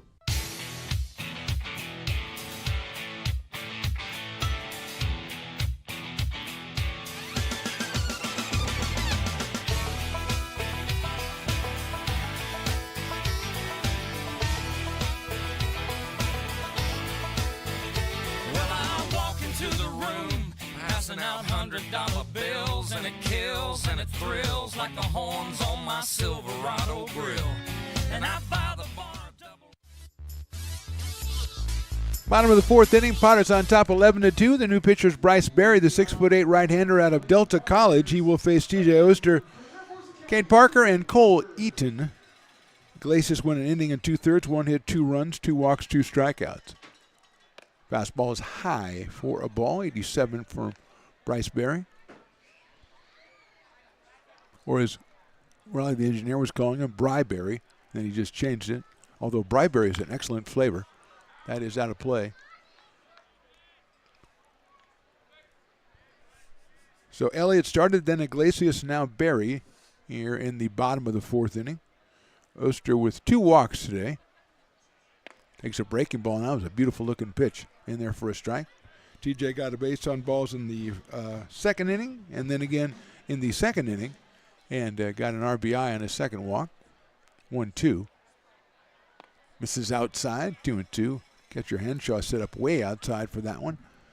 Evens the count up at 2 balls and 2 strikes on TJ out of Phoenix, Arizona, and the United States Air Force Academy, respectively.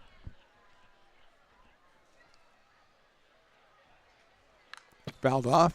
Spoils that one, and we'll go again at 2 balls and 2 strikes. Cade Parker to follow here in the bottom of the fourth inning from McBean Stadium in the lovely Lincoln, California. A little breezy out here.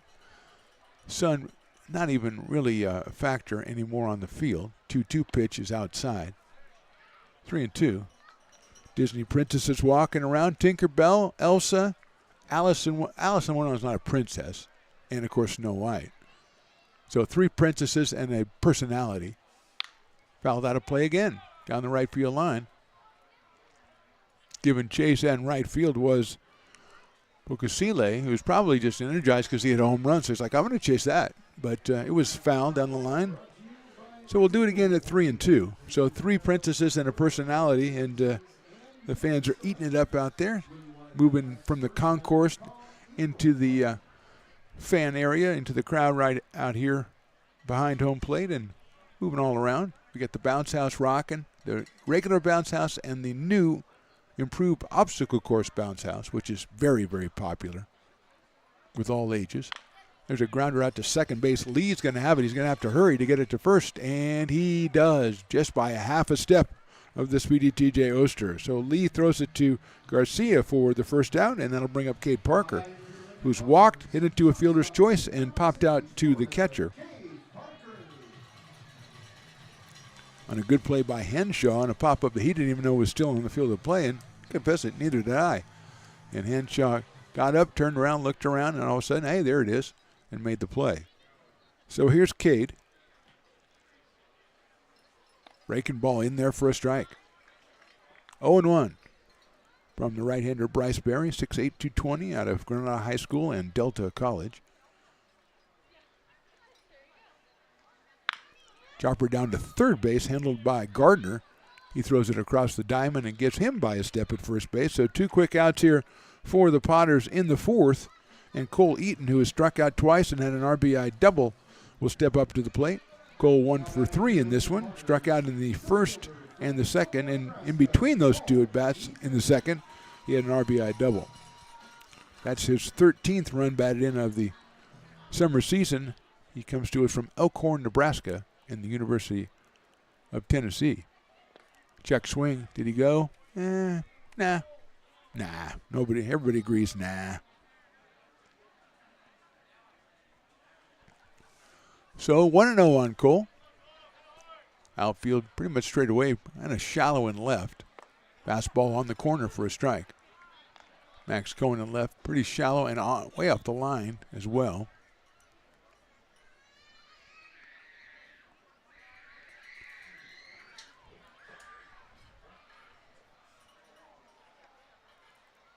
That's in the dirt, 2-1. Thought I heard a child in distress. Of course, I'm attuned to that. I have to check it out and see what happened. I thought something might have happened to one of the Disney stars. You know, thought Elsa might be in trouble or something.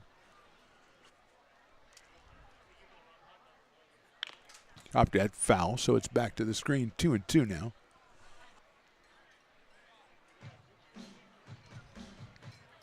Hudson Brown on deck, the number 3 hitter for the Potters in this one. They lead at 11-2 after losing last night 5-0 to this same Bercovich ball club.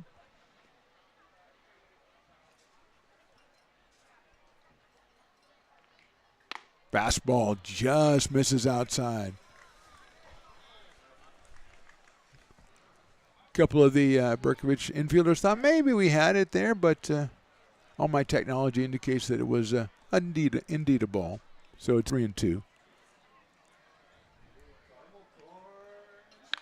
Fouled out of play. Willie Preston just gave an announcement about kettle corn and caramel corn, and now we've got some fans coming up. He has a lot of power, Willie Preston. He makes a suggestion. I think it's just like subliminal, though. People are thinking about it already, then he says it. And it like wakes up their brain or something. Oh, yeah, I want kettle corn. 3-2 pitch hit sharply to the left to second base. What a play by Tanner Lee. Throws to first and gets him. That's an excellent play by the second baseman, Tanner Lee, and Eaton is robbed of a base hit. Let's go to the 5th. Potters on top, 11-2. Hi, Bill Evans, President of the Placer County Association of Realtors. We're in the store, our conference facilities, an amazing team help us keep together an amazing organization. And we thank them all. This organization can't do what it does and can't run the way it runs without the help of so many members volunteering their time. The success of the Placer County Association of Realtors is largely dependent on our active volunteer members to help our organization and industry. The work of our committees greatly impacts our ability to champion efforts across the board and giving back to the Placer County community wherever we can. Like all service organizations, I wanted to serve. And getting involved with the affiliate committee was the perfect way to do that. I love being able to serve my community with my business friends and other leaders. and give back to those who are in need. The thing I love about the PFAR committees is they all work toward the same goal of bringing the community together to support those in need in our surrounding area. I instantly came to the meeting and had a wonderful time, felt like I was a part of something bigger, and it was just the start of my leadership journey. Moving along into the top of the fifth inning here from McBean Stadium. Mark the Phantom Low with you, along with Riley the Engineer. It'll be the top of the order. Cameron Murphy, Tanner Lee, and Noah Garcia against Jackson Halverson. And yes, it is the top of the fifth, so the first batter in the fifth inning. It's called the Farmer's fifth inning. If it's retired, the batter is retired in any manner, way, shape, or form, then Farmers Brewing Company will offer half price on all their products for the remainder of the inning, right? Riley the Engineer, which means we start with the first batter all the way through the top and the bottom of the inning. So, I mean, hello. But we got a tough one. Cameron Murphy singled in the first and walked in the third, so he has not been retired as of yet. The center fielder out of Chabot College steps in against Jackson Halverson, who's gone 4 innings, given up 5 hits and 2 runs.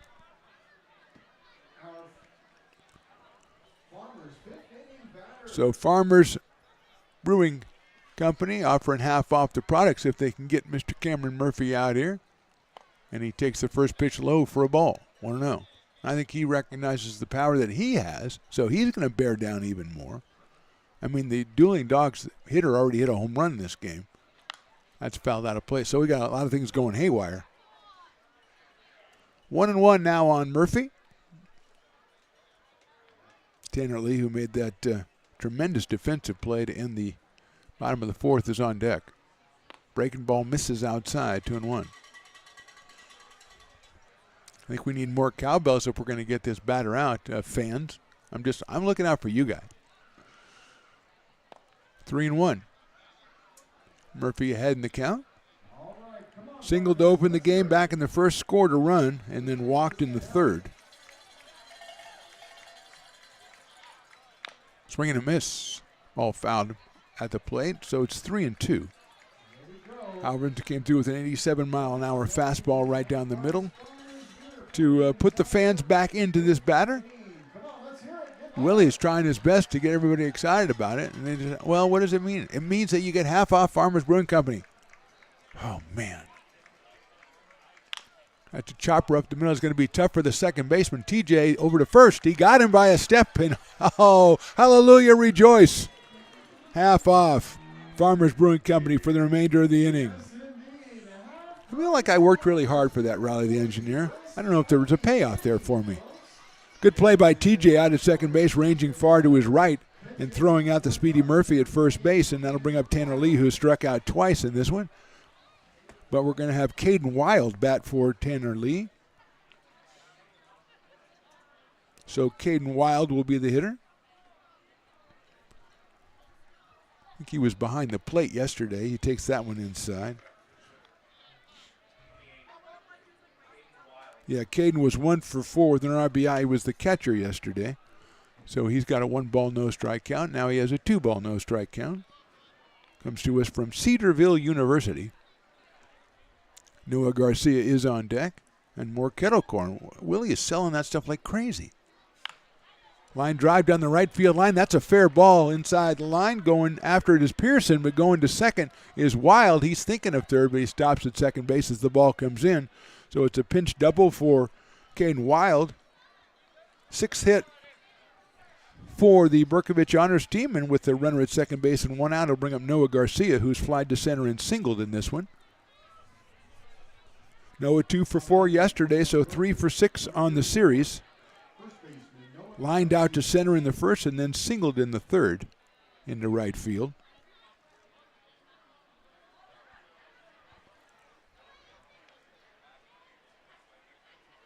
Halverson's pitch is low and inside. Nice job by Sean White to backhand that one, keep it from going back to the backstop.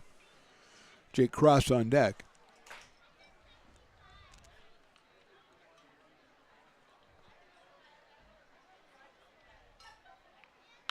That's golf foul back against the screen, so it's 1-1 on Garcia out of Laverne University, University of Laverne. believe they're the Leopards, which I totally am down with the Laverne Leopards. Just fantastic. I went low and inside again, 2-1.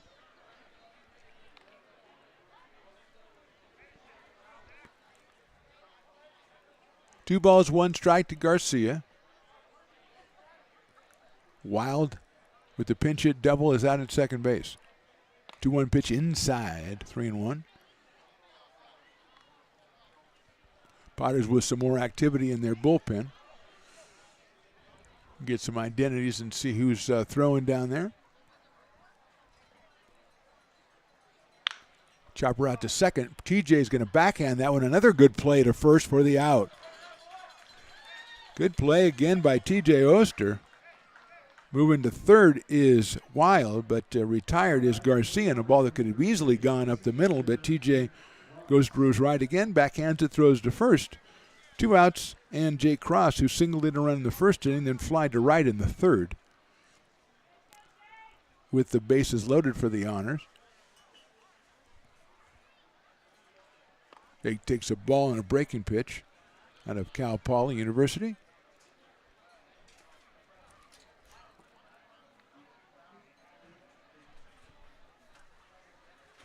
Russell Pettis is warming up for the Potters.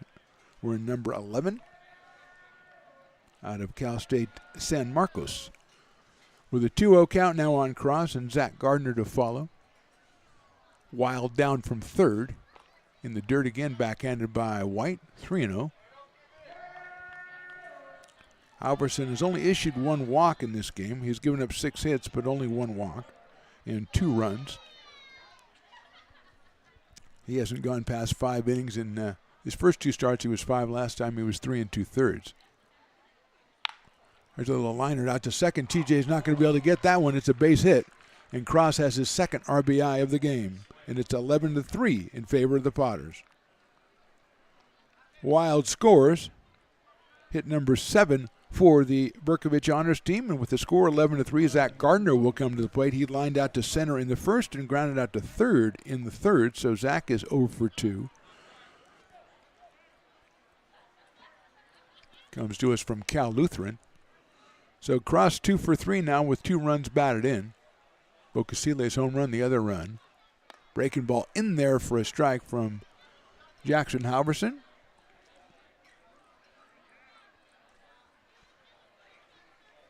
(11-3) now in favor of the Potters. Short lead at first by Cross, and I mean really short. Another breaking ball, and that one's inside. 1 ball and 1 strike.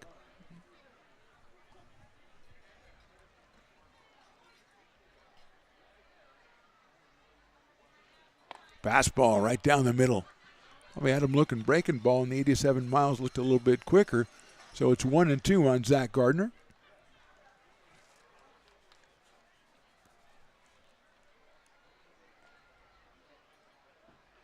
Breaking ball swung on and missed.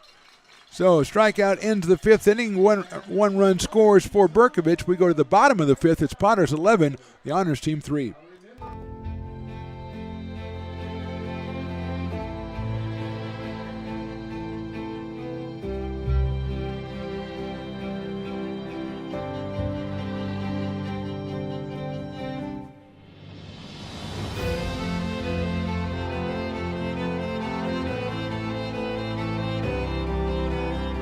Situated on the corner of Lincoln Boulevard and 5th Street, this iconic building has been the home to several hotels over the decades, the most famous and longest running of which was the Lincoln Inn. Having undergone several renovations and architectural changes, this building is the current home of Old Town Pizza, which boasts not 1 but 2 floors for your dining enjoyment, including open-air seating on the roof. Stop in for a slice today. Or stop by the Lincoln Museum to see the 300-pound cash register that used to adorn the front desk of the Lincoln Inn. For more great history, visit the Lincoln Area Archives Museum and, by appointment only, take their free walking tour of historic downtown Lincoln.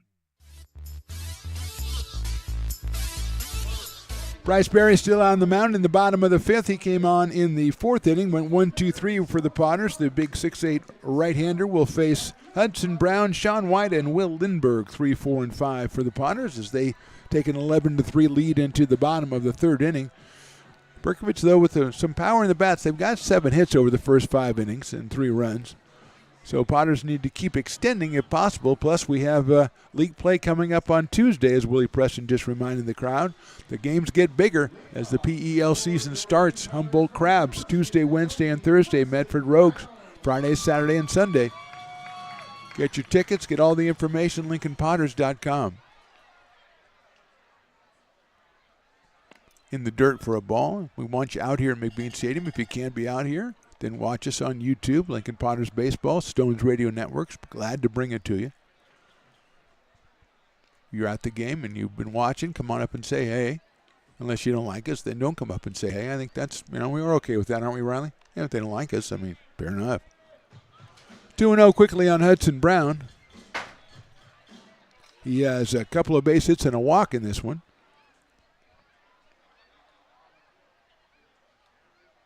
Takes that one for a ball. 3-0 on Hudson.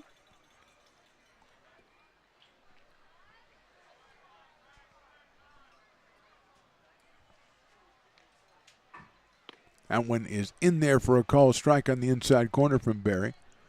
So 6'8", Bryce Berry. Throwing to 6'5", Hudson Brown. Inside, ball 4. So Brown is on for the 4th time today. 2 hits and 2 walks, and that will bring up Sean White, who has walked in the first, then a 2-run double in the second, and a double and a run scored in the third. So Sean is 2 for 2. Hitting at .333 on the season with a home run and 8 runs batted in.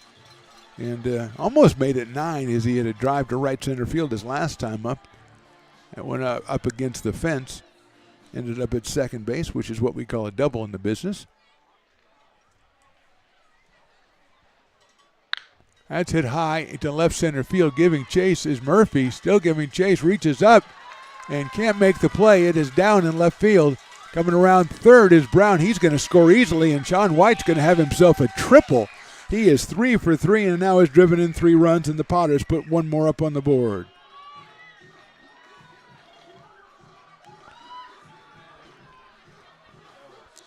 Hit number 8 for the Potters, and that's the last 2 times that Sean's up. He's hit it right center and left center about as hard as you can hit it. Murphy with a tremendous try out there in left center to try to backhand that one. Could not get there. And that'll bring up Will Lindbergh.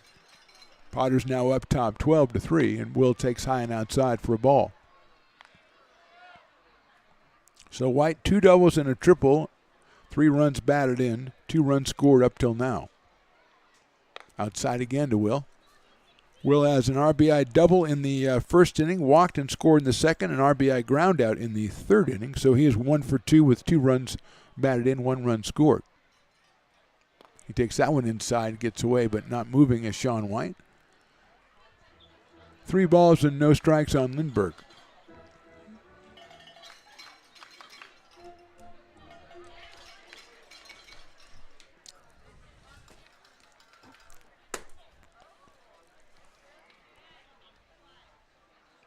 Will takes a fastball right down the middle. 84 from Bryce Berry. And the left-hander from Gold River settles in again. More activity in the Potters bullpen. That is ball 4. Second walk of the inning. I believe the 10th walk issued by Bercovich pitchers in this game. And first and third, still nobody out here in the 5th. And Trip Garish coming to the plate. He's walked twice and singled in 2 runs.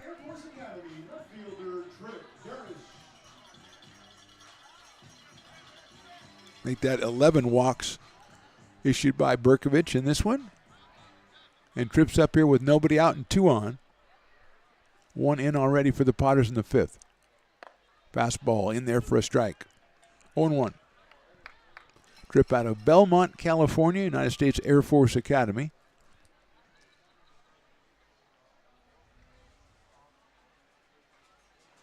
That one gets away from Berry outside, like down behind the plate, by Caden Wild, who's moved into the catching spot.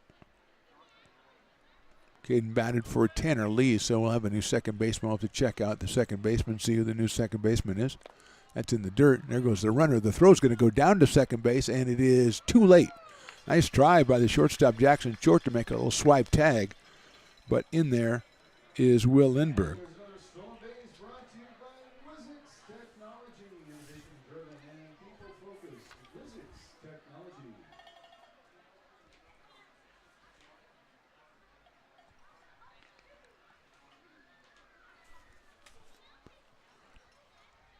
Tripp pops that one up left side. It's going to get out of play.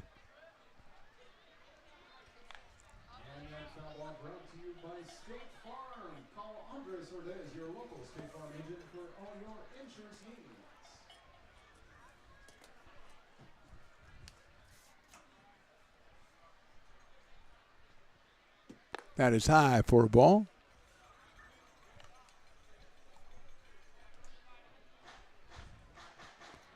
Three and two now on Tripp Garish.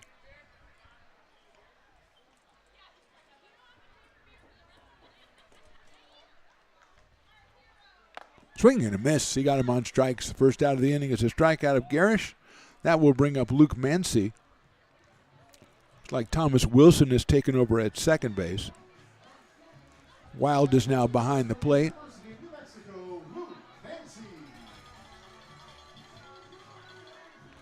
So Mancy has struck out, walked, and hit a sacrifice fly. Takes a high fastball.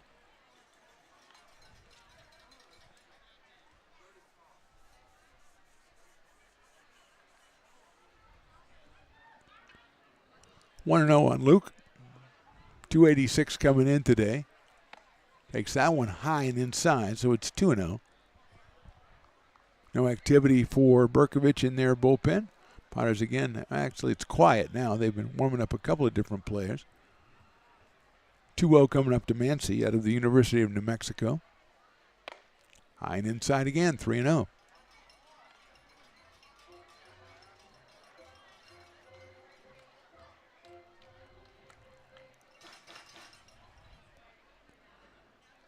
Carson Pearson will follow. Ball 4. So, bases loaded for the Potters. White at third, Lindbergh at second, and Mancy over at first. And here's Pearson, who struck out twice and walked out of Dublin, California.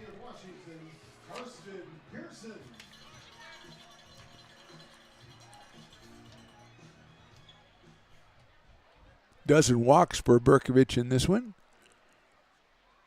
That's right down the middle for a strike. 88 from Bryce Berry. Let one loose there. Did the big right-hander, and he's ahead in the count 0-1. T.J. Oster to follow, the number 9 hitter in the order. Chopped that one foul against the screen, and so quickly it's 0-2 against Carson Pearson from the University of Washington. Potters at every base, lead off for the 0-2 pitch from Berry. Sails it high. 1-2. Just checking out to see where my Disney princess is at. I see Piper the Peacock. That's not great. Here's a 1-2 in the dirt. Nice block by Wild. He knocks it actually back to the pitcher, and everybody stays put. So now it's 2-2 on Karsten.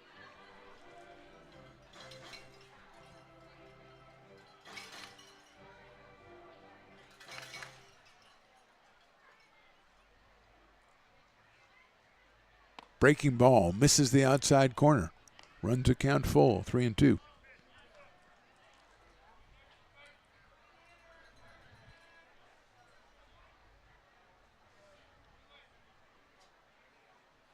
Fouled out of play, so he came in on the 3-2 pitch. The fastball was fouled away by Pearson. We'll do it again.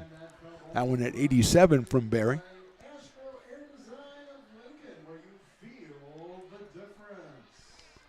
We'll do it again from the windup, Bryce Berry. Chopper down to first. Garcia, nice play. He's going to go to second for the force.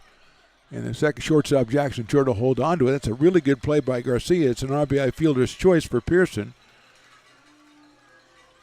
Scoring is White. Second run of the inning for the Potters. They now lead at 13-3. And that will bring up TJ Oster, who's walked twice and grounded to second. Lindbergh moves over to third base. And at first base is Pearson. Mancy is a race on the base paths with a good play by Garcia. There's a hard shot at second base picked up by Wilson over to first for the third out. Potters scored 2. We go to the top of the 6th. They lead at 13-3. Astro Air Design Incorporated, where you feel the difference. We are a locally owned and operated heating, air conditioning, and custom sheet metal company committed to the highest quality of craftsmanship at a competitive price. Our trained and certified technicians have the knowledge and experience required to install, maintain, or repair your home comfort solutions. Our upfront pricing gives you the peace of mind because you know your price is locked in. Call Astro Air Design Incorporated today. Here in Michigan, we do more than just survive the winter. We thrive during it. You simply can't keep us away from what we love most: great times and amazing beer. The snow transforms the landscape and lays the path for adventures yet to be had. Trails ready to be explored, and freshly groomed hills ready for the first run of the day. And later, as the sun descends, it's time to unwind with great conversation and even better friends. Experience a taste of Michigan winter with Founders Brewing Company, born and brewed in Michigan.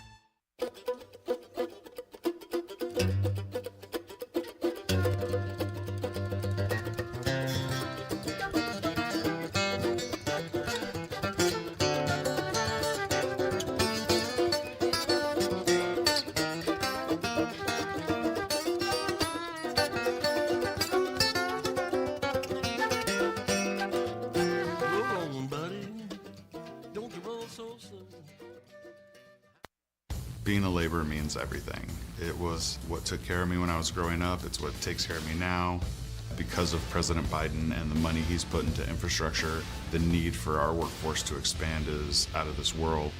When our members are able to go to work on these big projects that are funded by Biden's economic investments, it means continued growth in their wages, in their pensions, in their health benefits. It means they're going to be able to take care of their families.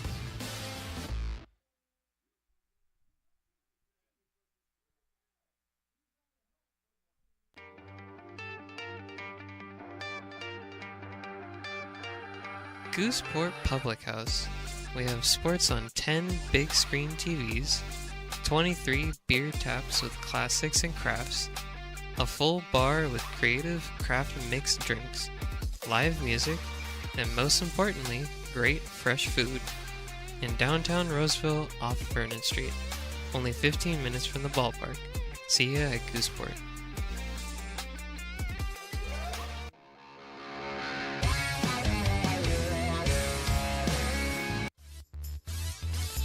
Top of the 6th inning, we got a new pitcher for the Potters. It's Micah Marquez out of St. Helena. He will take over for Jackson Howerson, who went 5 innings, gave up 7 hits, 3 runs, walked 1, and struck out 5. He is in line to pick up his 3rd win of the season as the Potters have the 13-3 lead. Luca Bocasile is the first hitter, and he is grounded out to first and hit a home run. So he is 1 for 2. It's the dueling dogs batter, but that doesn't look too promising right now after seeing Luca at the plate. Swings and misses at that one, though, from Marquez. So you never know.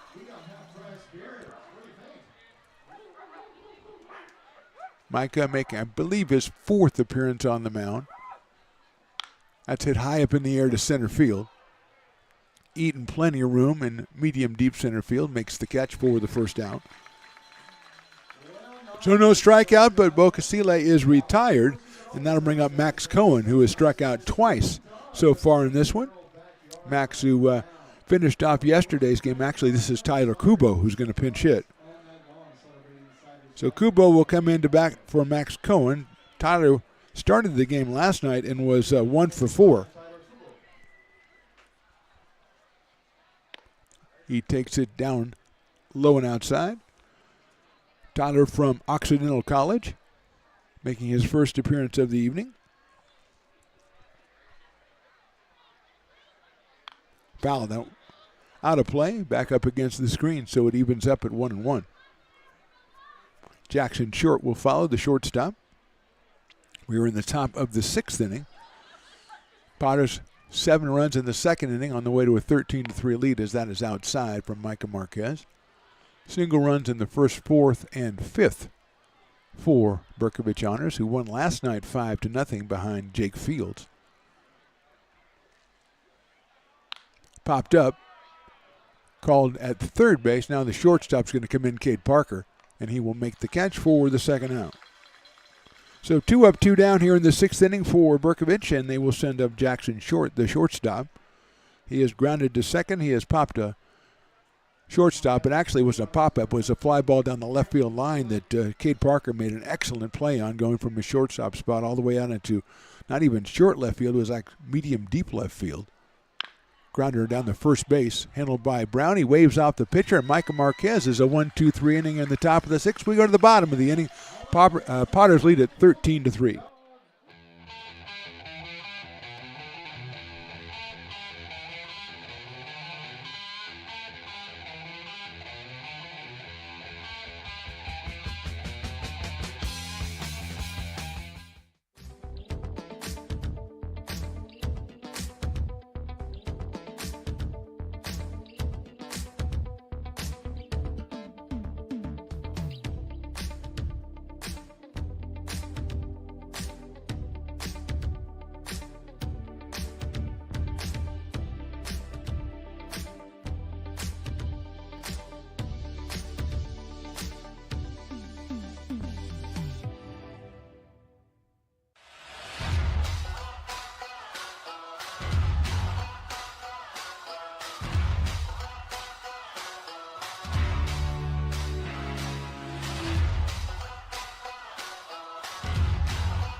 Bottom of the 6th inning, Potters lead this one 13-3. A very odd bat spinning contest that time, Riley, the engineer. Both guys spun around.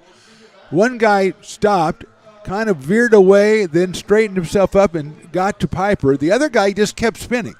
And then finally, after a while, he stopped spinning and kind of wandered over to Piper. So I don't know if they really knew the rules, but they did a great job. They're from Astro Air Design. They're out here tonight, and we thank them for their participation, although it was a little bit odd. It won't make the highlight reel, but it was a little bit odd. Top of the order, Cade Parker against Bryce Berry. His fastball is too high. Cade has walked into a fielder's choice, popped to the catcher, and grounded to third in this one. 2-0 now. Cole Eden and Hudson Brown to follow for the Potters, who lead this one 13-3, or as the scoreboard says, 2-1. Inside corner, call it a strike, 2-1. But I mean, they're just reconstructing the scoreboard. It's you know, they kind of went off, so they had to come back and redo it. Fouled out of play, so from 2-0 to 2-2 as that one hit the top of the screen there and rolled up on top of the tarp, I think, down the right field line. 2 balls, 2 strikes. Breaking ball chopped foul at the plate. Caden Wild at the behind the plate now, as we said, and Thomas Wilson out at second base. I assume that since Wild batted for Lee, he'll be in his spot, and then Henshaw is out of the game, and Wilson will take his spot. Swing and a miss. Parker down on strikes. For the first out here in the bottom of the 6th, and that will bring up Cole Eden, who was struck out, doubled, struck out, and grounded to second. So Cole is 1 for 4 in this one, does have a run scored, does have a run batted in, gives him 13 on the summer season out of Elkhorn, Nebraska, and University of Tennessee.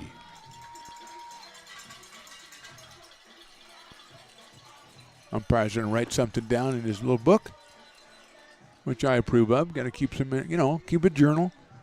Journaling is important.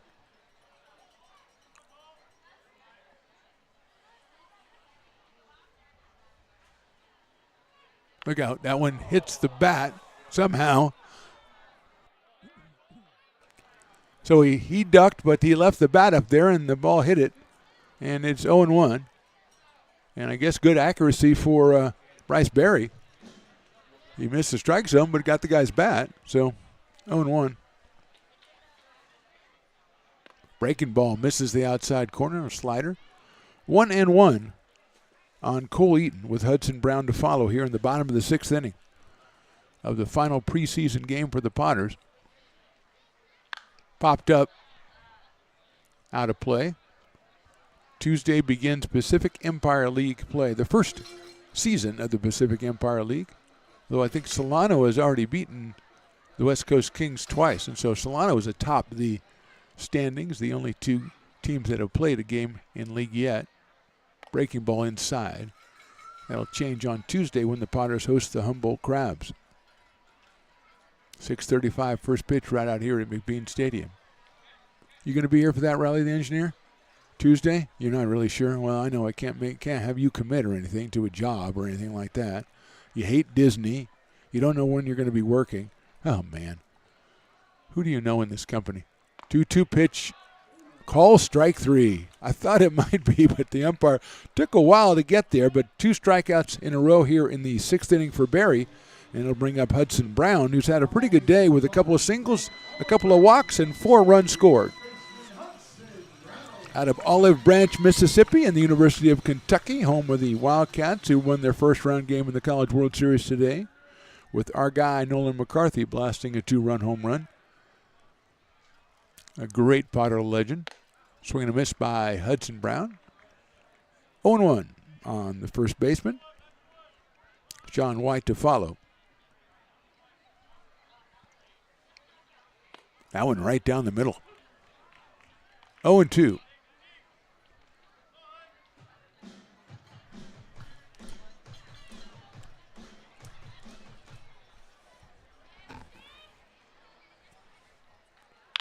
Pitch hit sharply down to first. Garcia has it on his knees. Going to get there before Hudson Brown. Good inning for Bryce Berry. We go to the top of the 7th. Potters 13, Bercovich 3.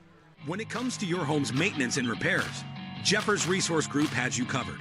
Our handyman services offer a comprehensive range of expertise, from minor carpentry to drywall, electrical and flooring for property managers, landlords, and renters alike. We ensure that every job is completed to the highest standards, so you can have peace of mind. Contact us today to discover how Jeffers Resource Group can help keep your home in top shape.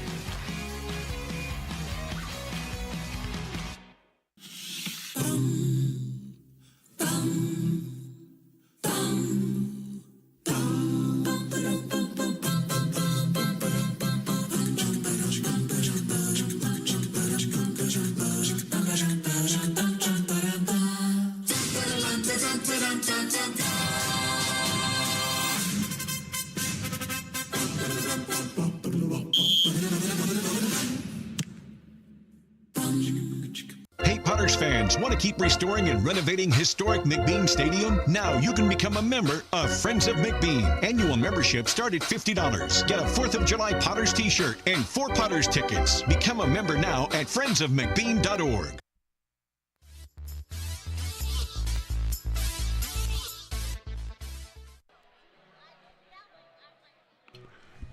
Singing some Neil Diamond out here. I think somebody should play Neil Diamond in the baseball game, but not Sweet Caroline.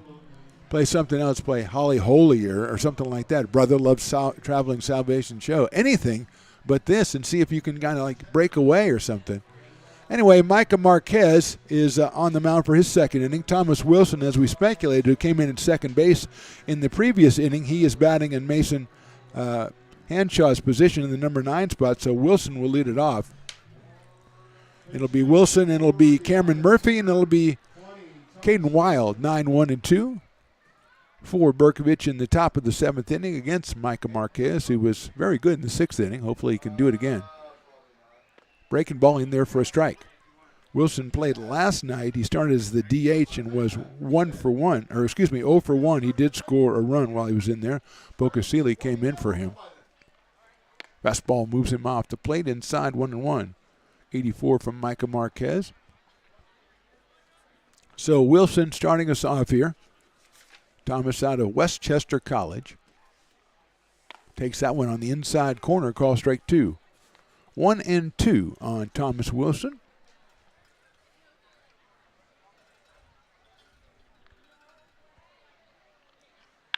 Breaking ball's popped up into center field. Eaton seems to have everything under control out there.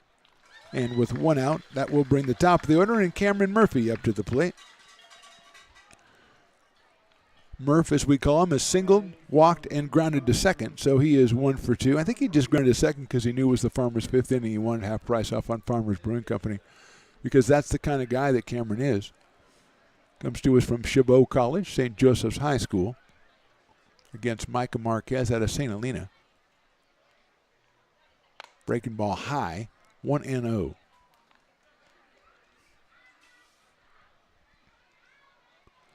Two days off after this one for the Potters and returning in that league action on Tuesday. Swinging a foul by Murphy. 3 against Humboldt. Well, I don't know that Humboldt has ever come down and played here before, and now they're coming down here for a 3-game series, Pacific Empire League games. And then Medford, back in the same league as the Potters, follow them with 3. Breaking ball is fouled out of play. So great week of baseball starting Tuesday and going through Sunday. Get your tickets now. Get your information and your tickets at LincolnPotters.com. Come on out.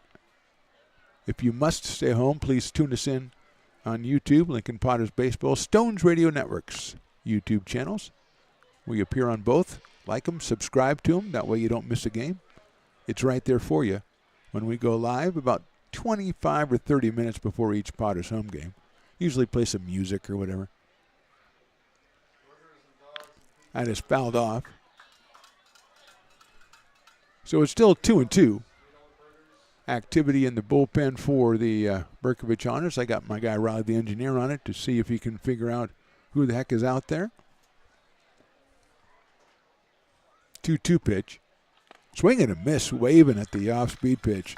And Marquez retires Murphy on strikes.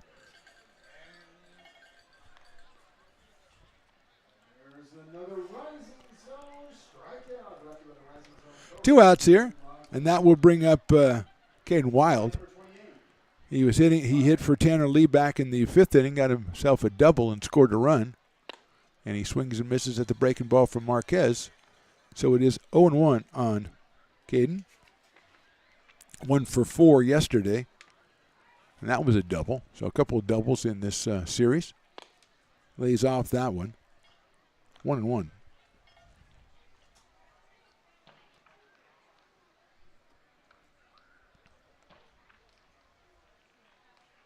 Fouled out of play. So quickly 1-2 on Wild.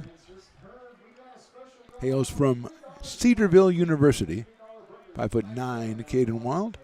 Catcher / outfielder, and we've seen him 2 games as a catcher now. Swing and a miss. So Marquez does it again. 1-2-3. We move quickly to the bottom of the 7th. It's time to stretch. Potters fans do so with a 13-3 lead. American River College is a top-tier community college sports program that provides student athletes with the opportunity to thrive both athletically and academically. ARC Athletics is currently ranked 5th in the state and 2nd in Northern California. With over 19 sports programs, our athletes compete with the region's best athletes. Our diverse and dedicated coaching staff helps athletes develop the skills necessary to compete at the next level. Start your community college athletics journey with us. American River College, Sacramento's best athletic program. Go Beavers.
New pitcher for Bercovich Honors is Aiden Perry. Played third base last night. He's out of Dakota State University. He will face Sean White, then Will Lindbergh and Trip Garish. So Barry actually went 3 innings then. Did a pretty good job, gave up 2 hits and 2 runs.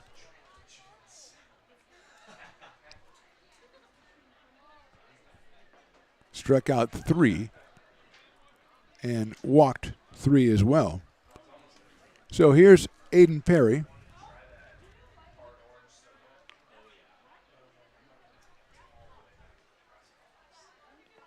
Misses with that one. It's 2-0.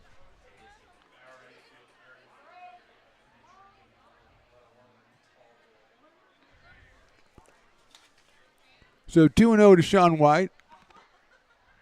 He watches ball 3. He's walked, doubled, and then tripled. He's driven in 3 runs. He scored 3 runs.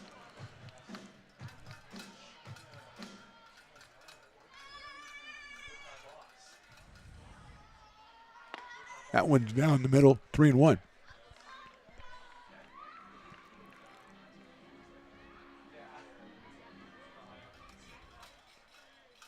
Micah Marquez retired all 6 batters he's faced so far. Activity in the Potter's pen. Sean White takes ball 4.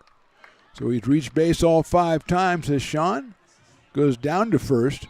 And he'll bring up Will Lindbergh, who's got a double, a couple of walks, and 2 runs batted in this one for the DH out of Gold River, California, and Cal State Northridge. Unofficially, that is 13 walks now issued by Bercovich. That fastball's on the outside corner, though, 0-1.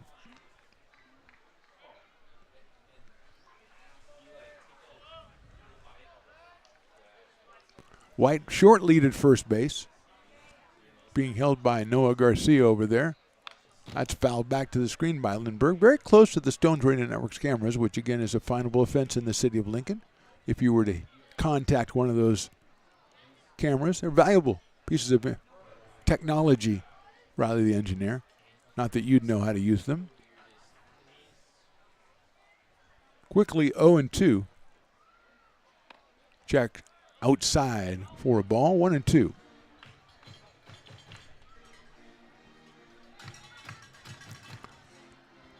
1 for 2, Will, and that's 3 for 10 for the season. Picked up 2 runs batted in tonight already. Faces a 1-ball, 2-strike count here, and it's in the dirt. Nice block by Wild behind the plate. Keeps Sean White close, although I don't know that Sean would be going anywhere anyway. We are in the bottom of the 7th inning here from McBean Stadium. Great crowd on a Saturday night. It was Disney night. We were graced by the presence of 4 top-notch Disney characters. Line drive into right field. That's a base hit in front of the right fielder out there, Bo Casile. And Lindbergh has his 2nd hit of the day. That is hit number 9 for the Potters. And that will bring up Trip Garish, who has walked twice, singled, and struck out. Trip has a couple of runs batted in tonight, back in the 2nd inning, which the Potters scored 7 times. So 1st and 2nd now for the Potters. And Tripp at the plate out of Belmont, California. Takes a fastball outside from Perry.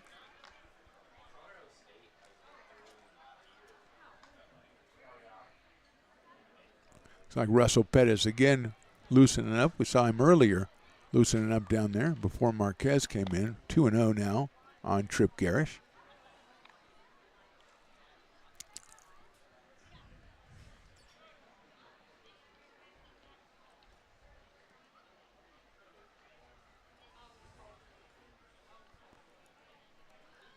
Two-0 pitch. Trip takes outside, ball 3. 3 balls, no strikes. We had Elsa from Frozen. We had Tinkerbell, oldie but goodie. Snow White, hello. And also, we went a little out there, Alice from Alice in Wonderland. Not really a princess. Right down the middle, 3-1. But a pretty big personality nonetheless. And she dealt with a lot in her story, which was not a Disney story originally. But, yeah, so not bad. Pretty good booking by the Potters. Swing and a miss on the inside fastball, 3-2. I would have liked to seen an Aladdin, I'll be honest. You know, or a Beast or a Beauty. I think we've had Belle before, so that I understand that. Aladdin would have been nice. Maybe a Woody, a Buzz. Popped out of play by Trip Garish. Is that Disney? That's Pixar, though. So maybe that's not Disney. I thought I saw Woody out here one time. Who knows?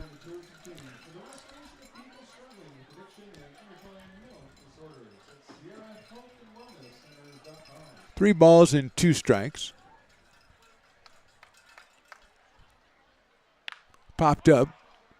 If it's fair, it's the infield fly rule. And it's caught by the pitcher, Perry, who played third base last night so he can handle himself a pop-up. Coming in was Gardner to help him out. But Garish is out on a pop-up back to the pitcher, Perry. And Luke Mancy will be our next hitter. Luke has a couple of walks and a couple of walks, a strikeout, and a sacrifice fly, I should mention. Scored a run, he's driven one in. He's got runners at first and second, and 1 out here in the bottom of the 7th. Takes a high fastball. 80 miles an hour from Aiden Perry. The 4th pitcher. Elliott started, and Iglesias, Berry, and now Perry.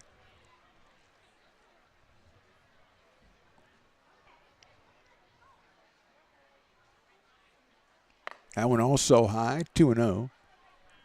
Luke out of University of New Mexico. Came in at 286. Has picked up an RBI tonight. Will be followed by Karsten Pearson in the Potters lineup. Hit sharply to the right of shortstop. Nice play by Short. He goes to second for 1 to first and is not in time. But that's an excellent play by Jackson Short. And a good turn by Thomas Wilson at second base as well. Rob Mancy of a base hit. He'll get a fielder's choice. Lindbergh is out. 6-4. Moving to third is Sean White. So the Potters with runners at first and third. And here's Carson Pearson. He has struck out twice, walked, and had an RBI ground out. So he is 0 for 3 with an RBI. And he's up here now with runners at first and third, but 2 outs.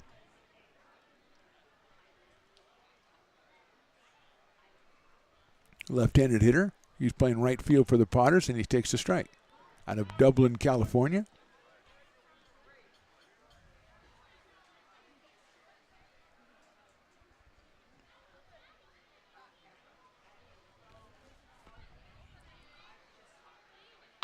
That's a line foul back against the screen. So it's quickly 0-2 on Pearson.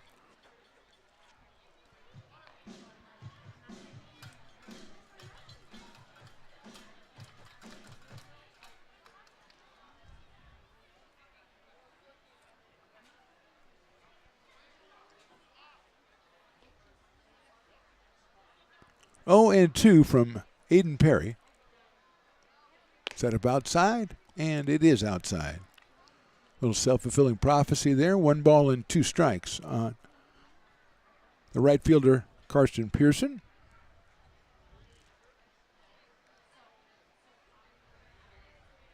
Outfield straight away, deep in center field. Pearson takes high. 2-2. Potters broke this one open early. 2 runs in the first, then 7 in the second, 2 in the third. So they led 11-1 after 3. And we stand at 13-3 right now.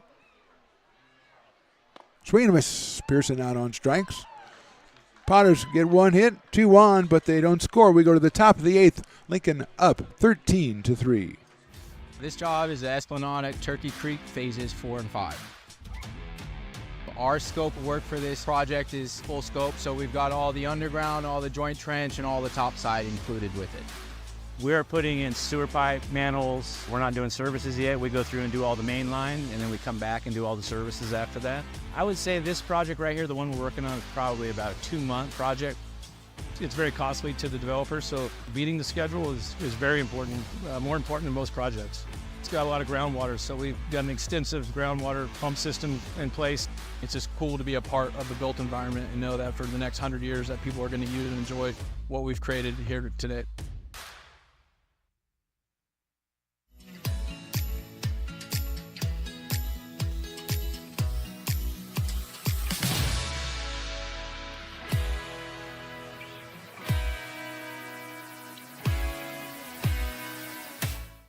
I'm Bill Spear, North Valley president of 5 Star Bank.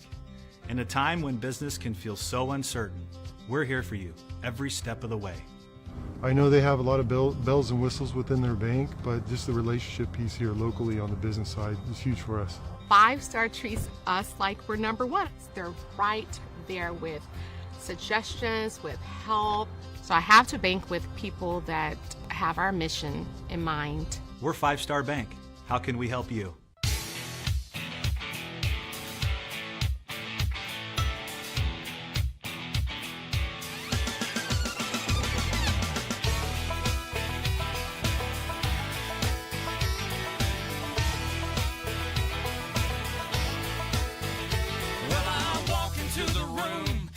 Out $100 bills, and it kills and it thrills like the horns on my Silverado grill. And I buy the bar double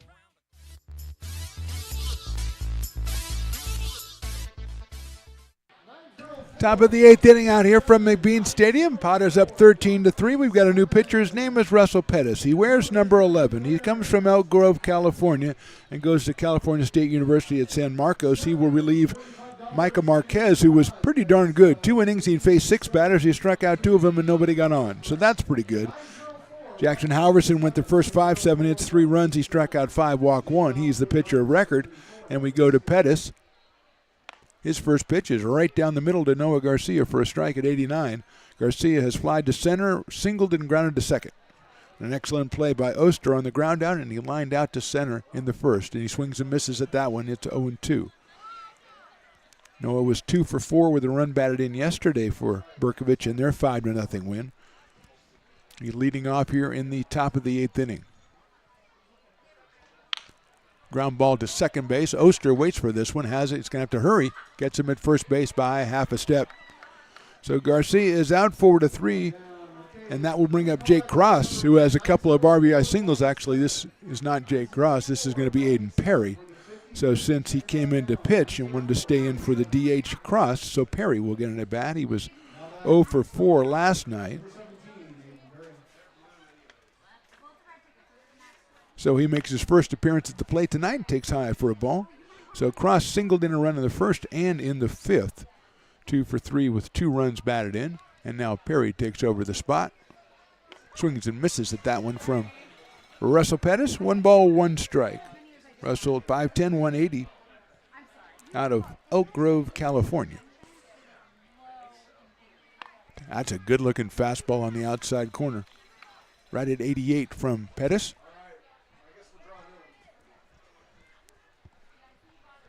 1-2 pitch. That's a high fastball. 2-2. Zach Gardner scheduled next to third baseman. Outside, 3-2.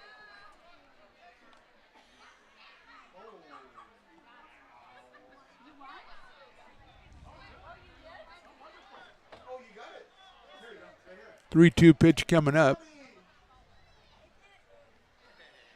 And we're going to step out as the ball gets out of the bullpen, and we're taking a picture of the person who won the drawing. So there's a lot going on right now in the top of the 8th inning. The 50-50, I believe. And they're donating the money back. That's a tremendous gesture. Swing and a miss. And he got him on strike. So Perry is out for the second out of the inning. 2 outs, and to bring up Zach Gardner. The Mud Run for Life is the name of the organization dealing with suicide prevention, and they are doing the 50-50 today, and the winner has donated it back, and what a wonderful gesture.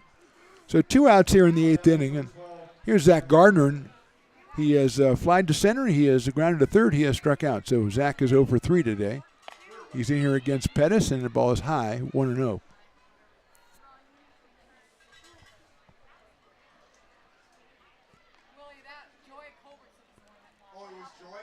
Swing and a miss. 1 ball and 1 strike on Zach Gardner. Out of Cal Lutheran to Castro Valley High School. Up here against Pettis. 1-1 pitch brushes him off the plate, 2-1. Fastball at 89 from Russell. Howerson, Marquez, and now Pettis. No activity right now in the Potters' pen. Look out, that one's inside. Almost hit him. 3 balls and 1 strike to Gardner. Luca Bocasili, who had a home run in this game back in the 4th inning, he is on deck, the right fielder.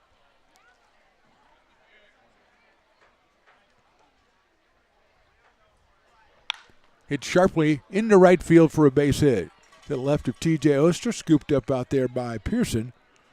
But it is a single for Gardner, his first hit of the game. 8th hit for the Bercovich Honors Ball Club, and Luca Bocasili will be the hitter. So a nice round of applause for our winner who donated it back to the cause. So Bocasili grounded to first in the 2nd inning. He had a home run in the 4th and flied to center back in the 6th. 2 outs here in the 8th inning. The single from Zach Gardner.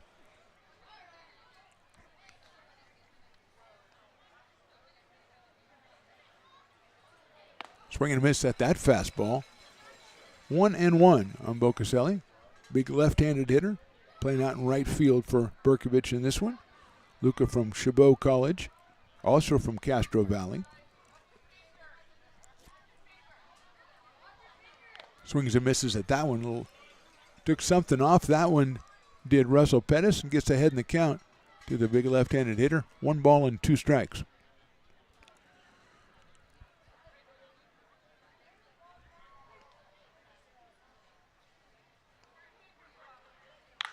High fly ball, short left field. Going out is going to be Parker, the third baseman, though, will make the catch, and that is Luke Mancy. So 1 hit, no runs for the Bercovich Honors team in the 8th. We go to the bottom of the 8th. Potters still on top, 13-3.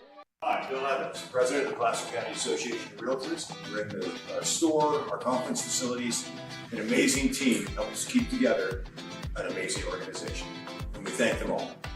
This organization can't do what it does and can't run the way it runs without the help of so many members volunteering their time.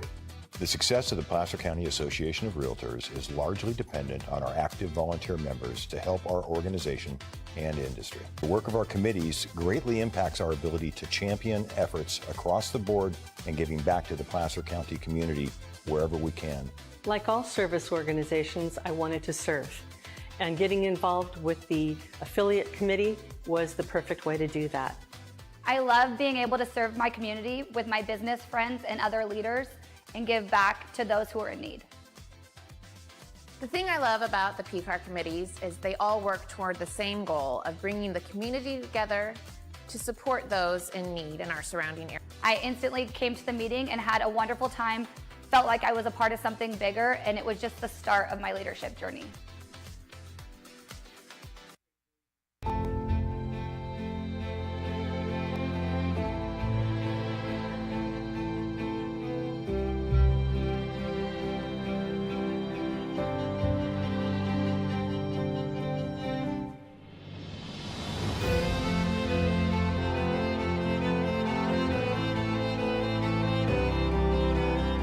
Situated on the corner of Lincoln Boulevard and 5th Street, this iconic building has been the home to several hotels over the decades, the most famous and longest running of which was the Lincoln Inn.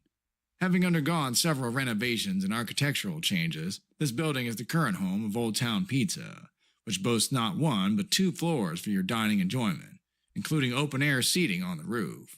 Stop in for a slice today. Or stop by the Lincoln Museum to see the 300-pound cash register that used to adorn the front desk of the Lincoln Inn. For more great history, visit the Lincoln Area Archives Museum and, by appointment only, take their free walking tour of historic downtown Lincoln. TJ Oster's the hitter, starting off the bottom of the 8th inning. The new pitcher's the former shortstop, Jackson Short. He will be on the mound as Aiden Perry, who was on the mound, is going to go play shortstop. So that works out. And Short's first pitch is high for a ball. TJ has walked twice and grounded to second twice, so he is 0 for 2. Does have an RBI in this one. He's followed by Cade Parker, then Cole Eaton. Short's next pitch is outside. Potters do have another pitcher loosening up, which wouldn't surprise me. Pettis looked good during his inning of work. Marquez during his 2, and Halverson during his 5. That one is a strike. 2-1. Nia, the intern, really would, she's got the spirit. She's got the Mickey Mouse ears on. So, well done. Going the extra mile. That's high, 3-1.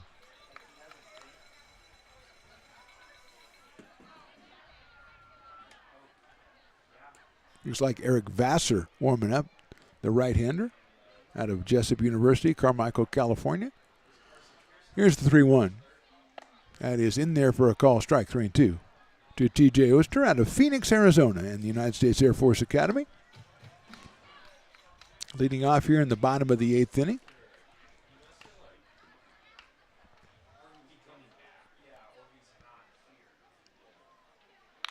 Fouled out of play by TJ. Jackson Short will have to throw another one.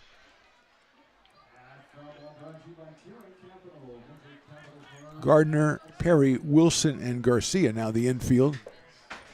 Kubo is in left field, Murphy in center, Bocasile in right. Caden Wild behind the plate, and on the mound, Jackson Short.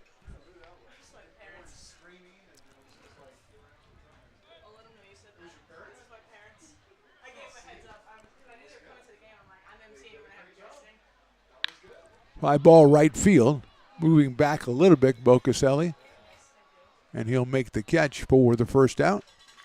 So Oster is retired.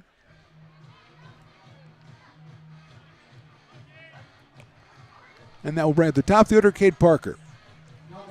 Parker's walk, the fielder's choice will pop out, a ground out, and a strikeout. So 0 for 4 so far, has scored 2 runs. Out of Panama City Beach, Florida, and Georgia Southern University, the Potters shortstop. Short's pitch is outside for a ball, 1-0.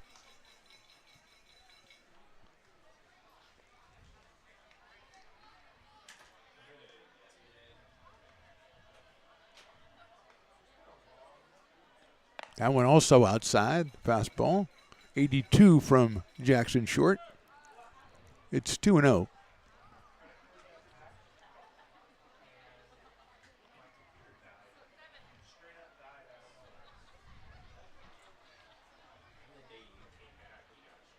That one's high up in the air. Short left field, shortstop going out. Left fielder coming in.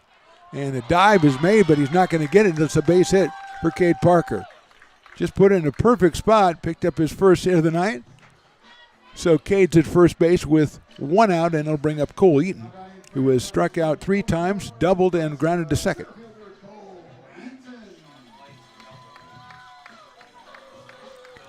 So Cole's up here against Jackson Short with Parker down at first base. 10th hit for the Potters in this one.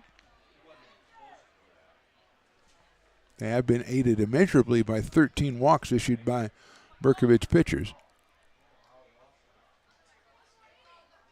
Breaking ball is high, 1-0. Eaton followed by Hudson Brown. Actually, that does not look like Hudson Brown.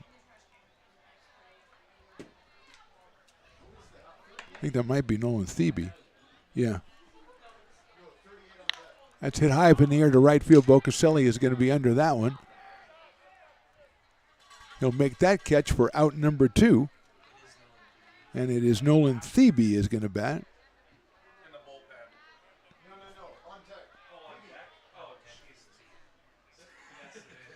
So Thebe will hit for Hudson Brown, who was 2 for 3, scored 4 runs and knocked in 1. So good night for Hudson Brown, and Nolan Thebe will be the hitter.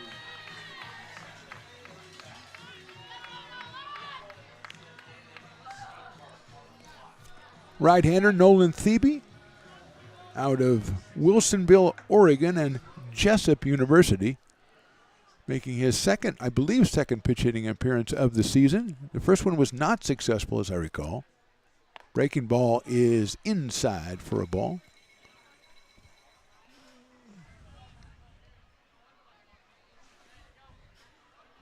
Sean White scheduled next, but I would think we might have another pinch hitter if an occasion arises. Swing and a miss by Nolan. Took a good cut at that one. It's evened up at 1 ball and 1 strike.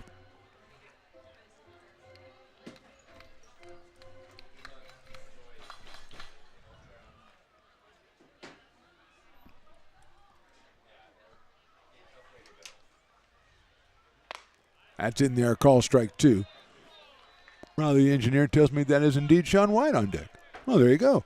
I thought it would be a pinch hitter. Riley knows his stuff. He says, no, Phantom. I will figure it out. 1-2 to Nolan. Breaking ball almost hit him.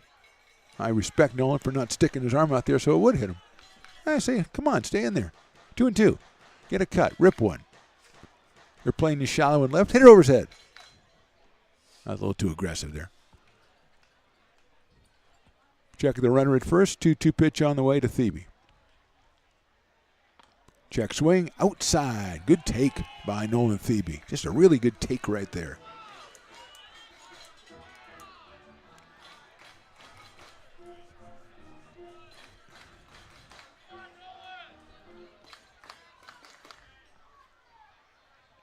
Three-two pitch. Swing and a miss. He got him on strikes. So Thebe is out in the pinch hitting appearance. 1 hit, no runs for the Potters. We go to the 9th. Lincoln leads at 13-3. Astro Air Design Incorporated, where you feel the difference. We are a locally owned and operated heating, air conditioning, and custom sheet metal company committed to the highest quality of craftsmanship at a competitive price. Our trained and certified technicians have the knowledge and experience required to install, maintain, or repair your home comfort solutions. Our upfront pricing gives you the peace of mind because you know your price is locked in. Call Astro Air Design Incorporated today. Here in Michigan, we do more than just survive the winter. We thrive during it. You simply can't keep us away from what we love most: great times and amazing beer. The snow transforms the landscape and lays the path for adventures yet to be had.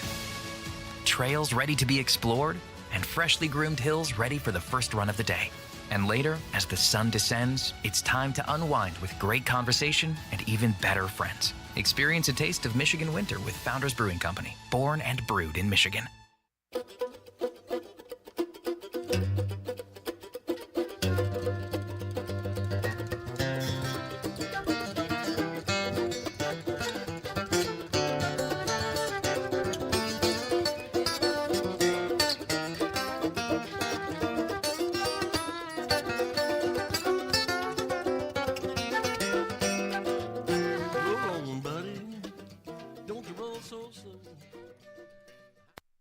Being a laborer means everything.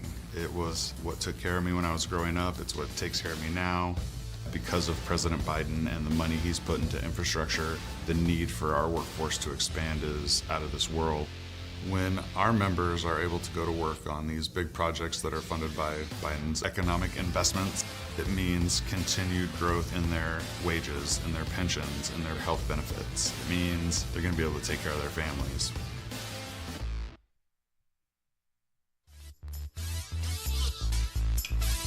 Top of the 9th inning, Potters 13, Bercovich 3.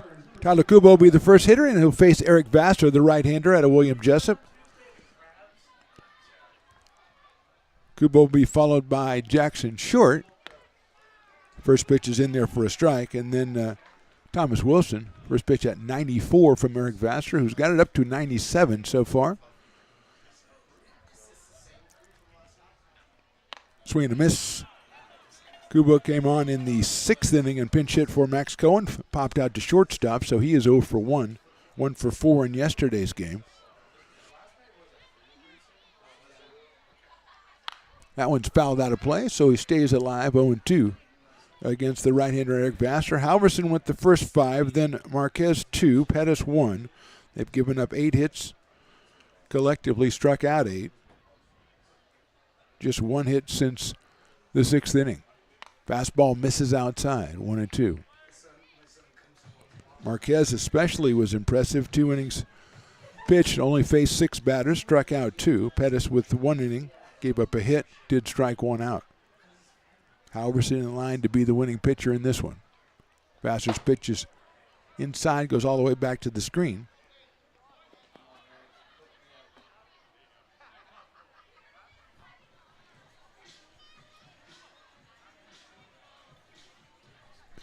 So 2-2 now on Tatakubo as Sean White goes out to talk to Eric Vassar. Have a little chat here in the top of the 9th inning. Make sure everybody's on the same page. Comes on back behind the plate. Jackson Short to follow, then Thomas Wilson. Bottom of the order for the Bercovich Honors team, who won yesterday 5-0. Potters trying to get the win before starting league play on Tuesday against Humboldt. 2-2 coming up from Eric. Popped up left side, chasing it Mancy in foul territory. Rolls around and makes the diving catch. What a play. Luke kind of overran it. It came back toward the field. He made the catch. A lunging catch more than a diving catch, but the batter is out nonetheless. 1 out here, and that'll bring up Jackson Short, who was the shortstop. Now he's the pitcher. He is grounded out, popped out, and grounded out again. So Jackson 0 for 3 in this one.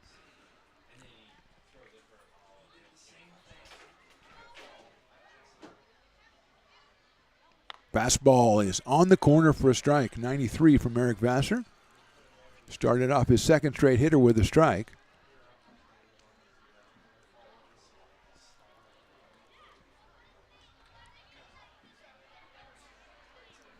Oh and 1 now to Jackson Short. Fouls that one back to the screen. And it's 0-2 now. Vassar that one at 91 miles an hour. 1 out here in the 9th. Potters are trying to end the preseason portion of the schedule with a 15-2 record. 0-2. Inside, 1-2. They won 2 first opening series against the next one. The first 2, next one on Sunday. Then the Potters won 12 straight before last night. Bercovich blanks them 5-0. And they're coming out trying to get a little bit of revenge here. That's fouled off. At the last second, Short just fouls that one off. Eric Vassar bringing it down to 90 to try to get that one on the outside corner, which he did, but Short spoils it. And the right-hander gets ready to deliver. That's fouled away again. So Short doing just enough to spoil it from Eric Vassar. That one at 92 miles an hour. According to our TrackMan, which is monitored by Carson, who is now the 2nd highest ranked intern. He had number 1 spot for a long time, but he's in number 2 now. Inside, wanted to say corner, can't do it, 2-2.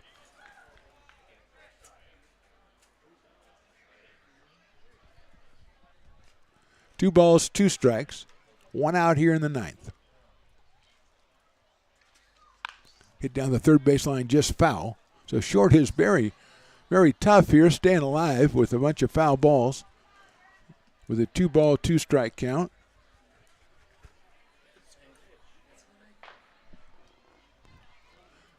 I wasn't going to mention who was visiting, but I might have to because of his peculiar drinking habits. That ball's down low. You don't take a beer and just throw fruit into it and call it sangria.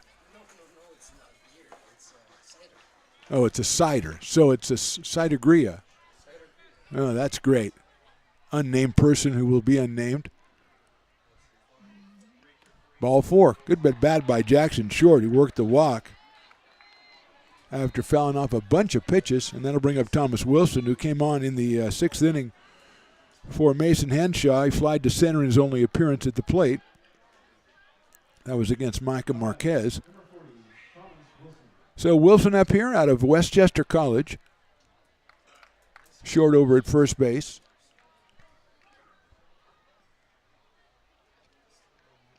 That one's outside for a ball, 1-0.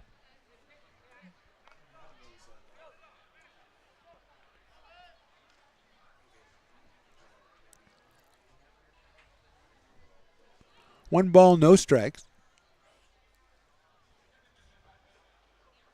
2 balls, no strikes. Nice job behind the plate by White to keep that one from going back to the backstop.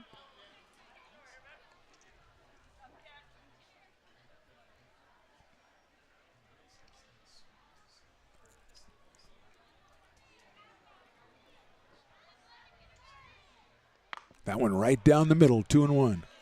91 from Eric Vassar. He's back into the count. 2 balls and 1 strike. 1 out runner at first.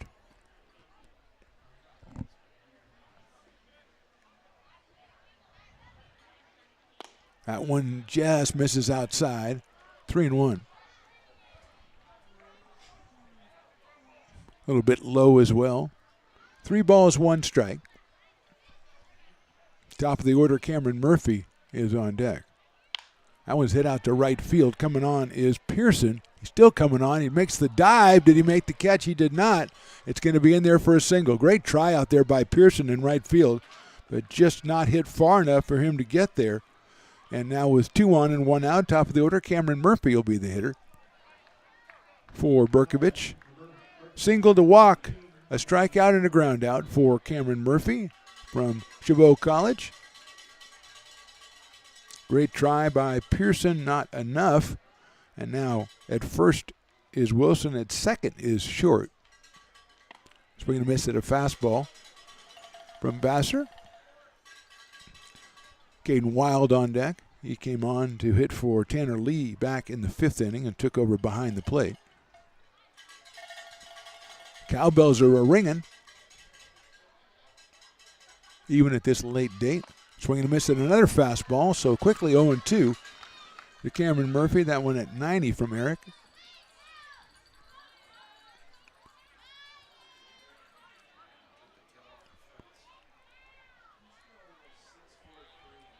(0-2). Vassar delivers. Outside. Try the slider. 1-2. Potters with a day off tomorrow and Monday, and then it's Humboldt. The Crabs in for 3, then the Rogues from Medford drop by for another 3. Going to be a great week of baseball here. That's lifted into right field, short right field. That one's going to drop in for a base hit. Pearson has it, though, and everybody is going to hold on. So the bases are loaded with 1 out as Murphy with his 2nd hit of the game. That's 10 hits for Bercovich, and it brings up Caden Wild. Caden out of Cedarville University came on, as we said, back in the 5th, doubled and scored, and then struck out in the 7th.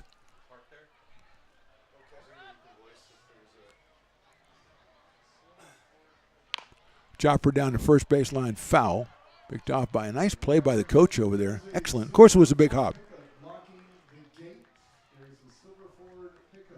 If you have a Silver Ford pickup, you better get down here and get it, because it's blocking the gate.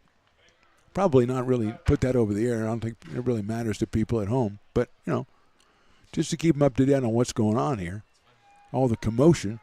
0-1 on Wild. Noah Garcia, the on-deck hitter, as the bases are loaded with honors players. Breaking ball, beautiful pitch in there for a strike 0-2. He got 2 strikes on Short. He got 2 strikes on Murphy. Both of them got away. So let's see if Vassar can nail this one down with Caden Wild. 0-2 coming up. Tries it again. It's just a little outside. 1-2.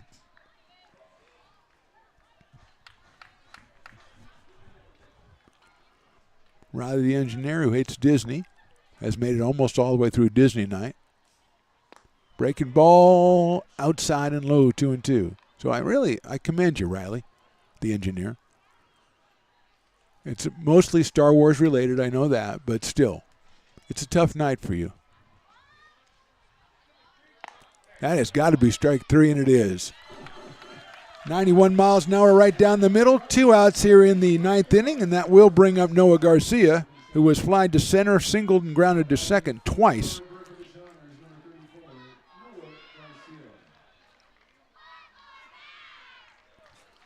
So here's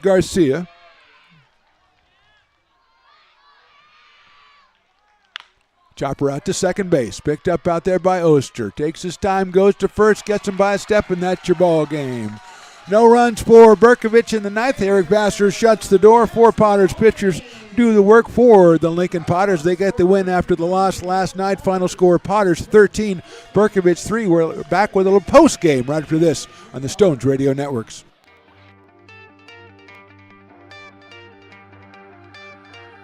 Gooseport Public House. We have sports on 10 big screen TVs, 23 beer taps with classics and crafts, a full bar with creative craft mixed drinks, live music, and most importantly, great fresh food. In downtown Roseville off Vernon Street, only 15 minutes from the ballpark. See ya at Gooseport.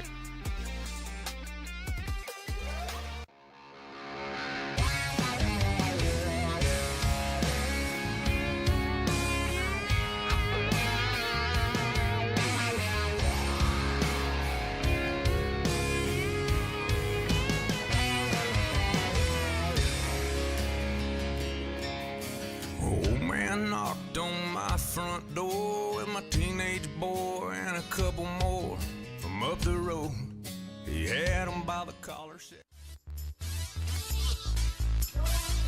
Welcome back to the Potters postgame, brought to you by the Friends of McBean. Out there trying to raise money to get a new scoreboard. QR code, scan it, donate. We really need it. We need a new scoreboard out here to upgrade McBean Stadium. Tonight, the Potters upgraded McBean Stadium with a big victory, 13-3, coming back from last night's loss, 5-0, putting runs up on the board early, 2 in the first, 7 in the second, and 2 in the third on the way to a 13-3 win.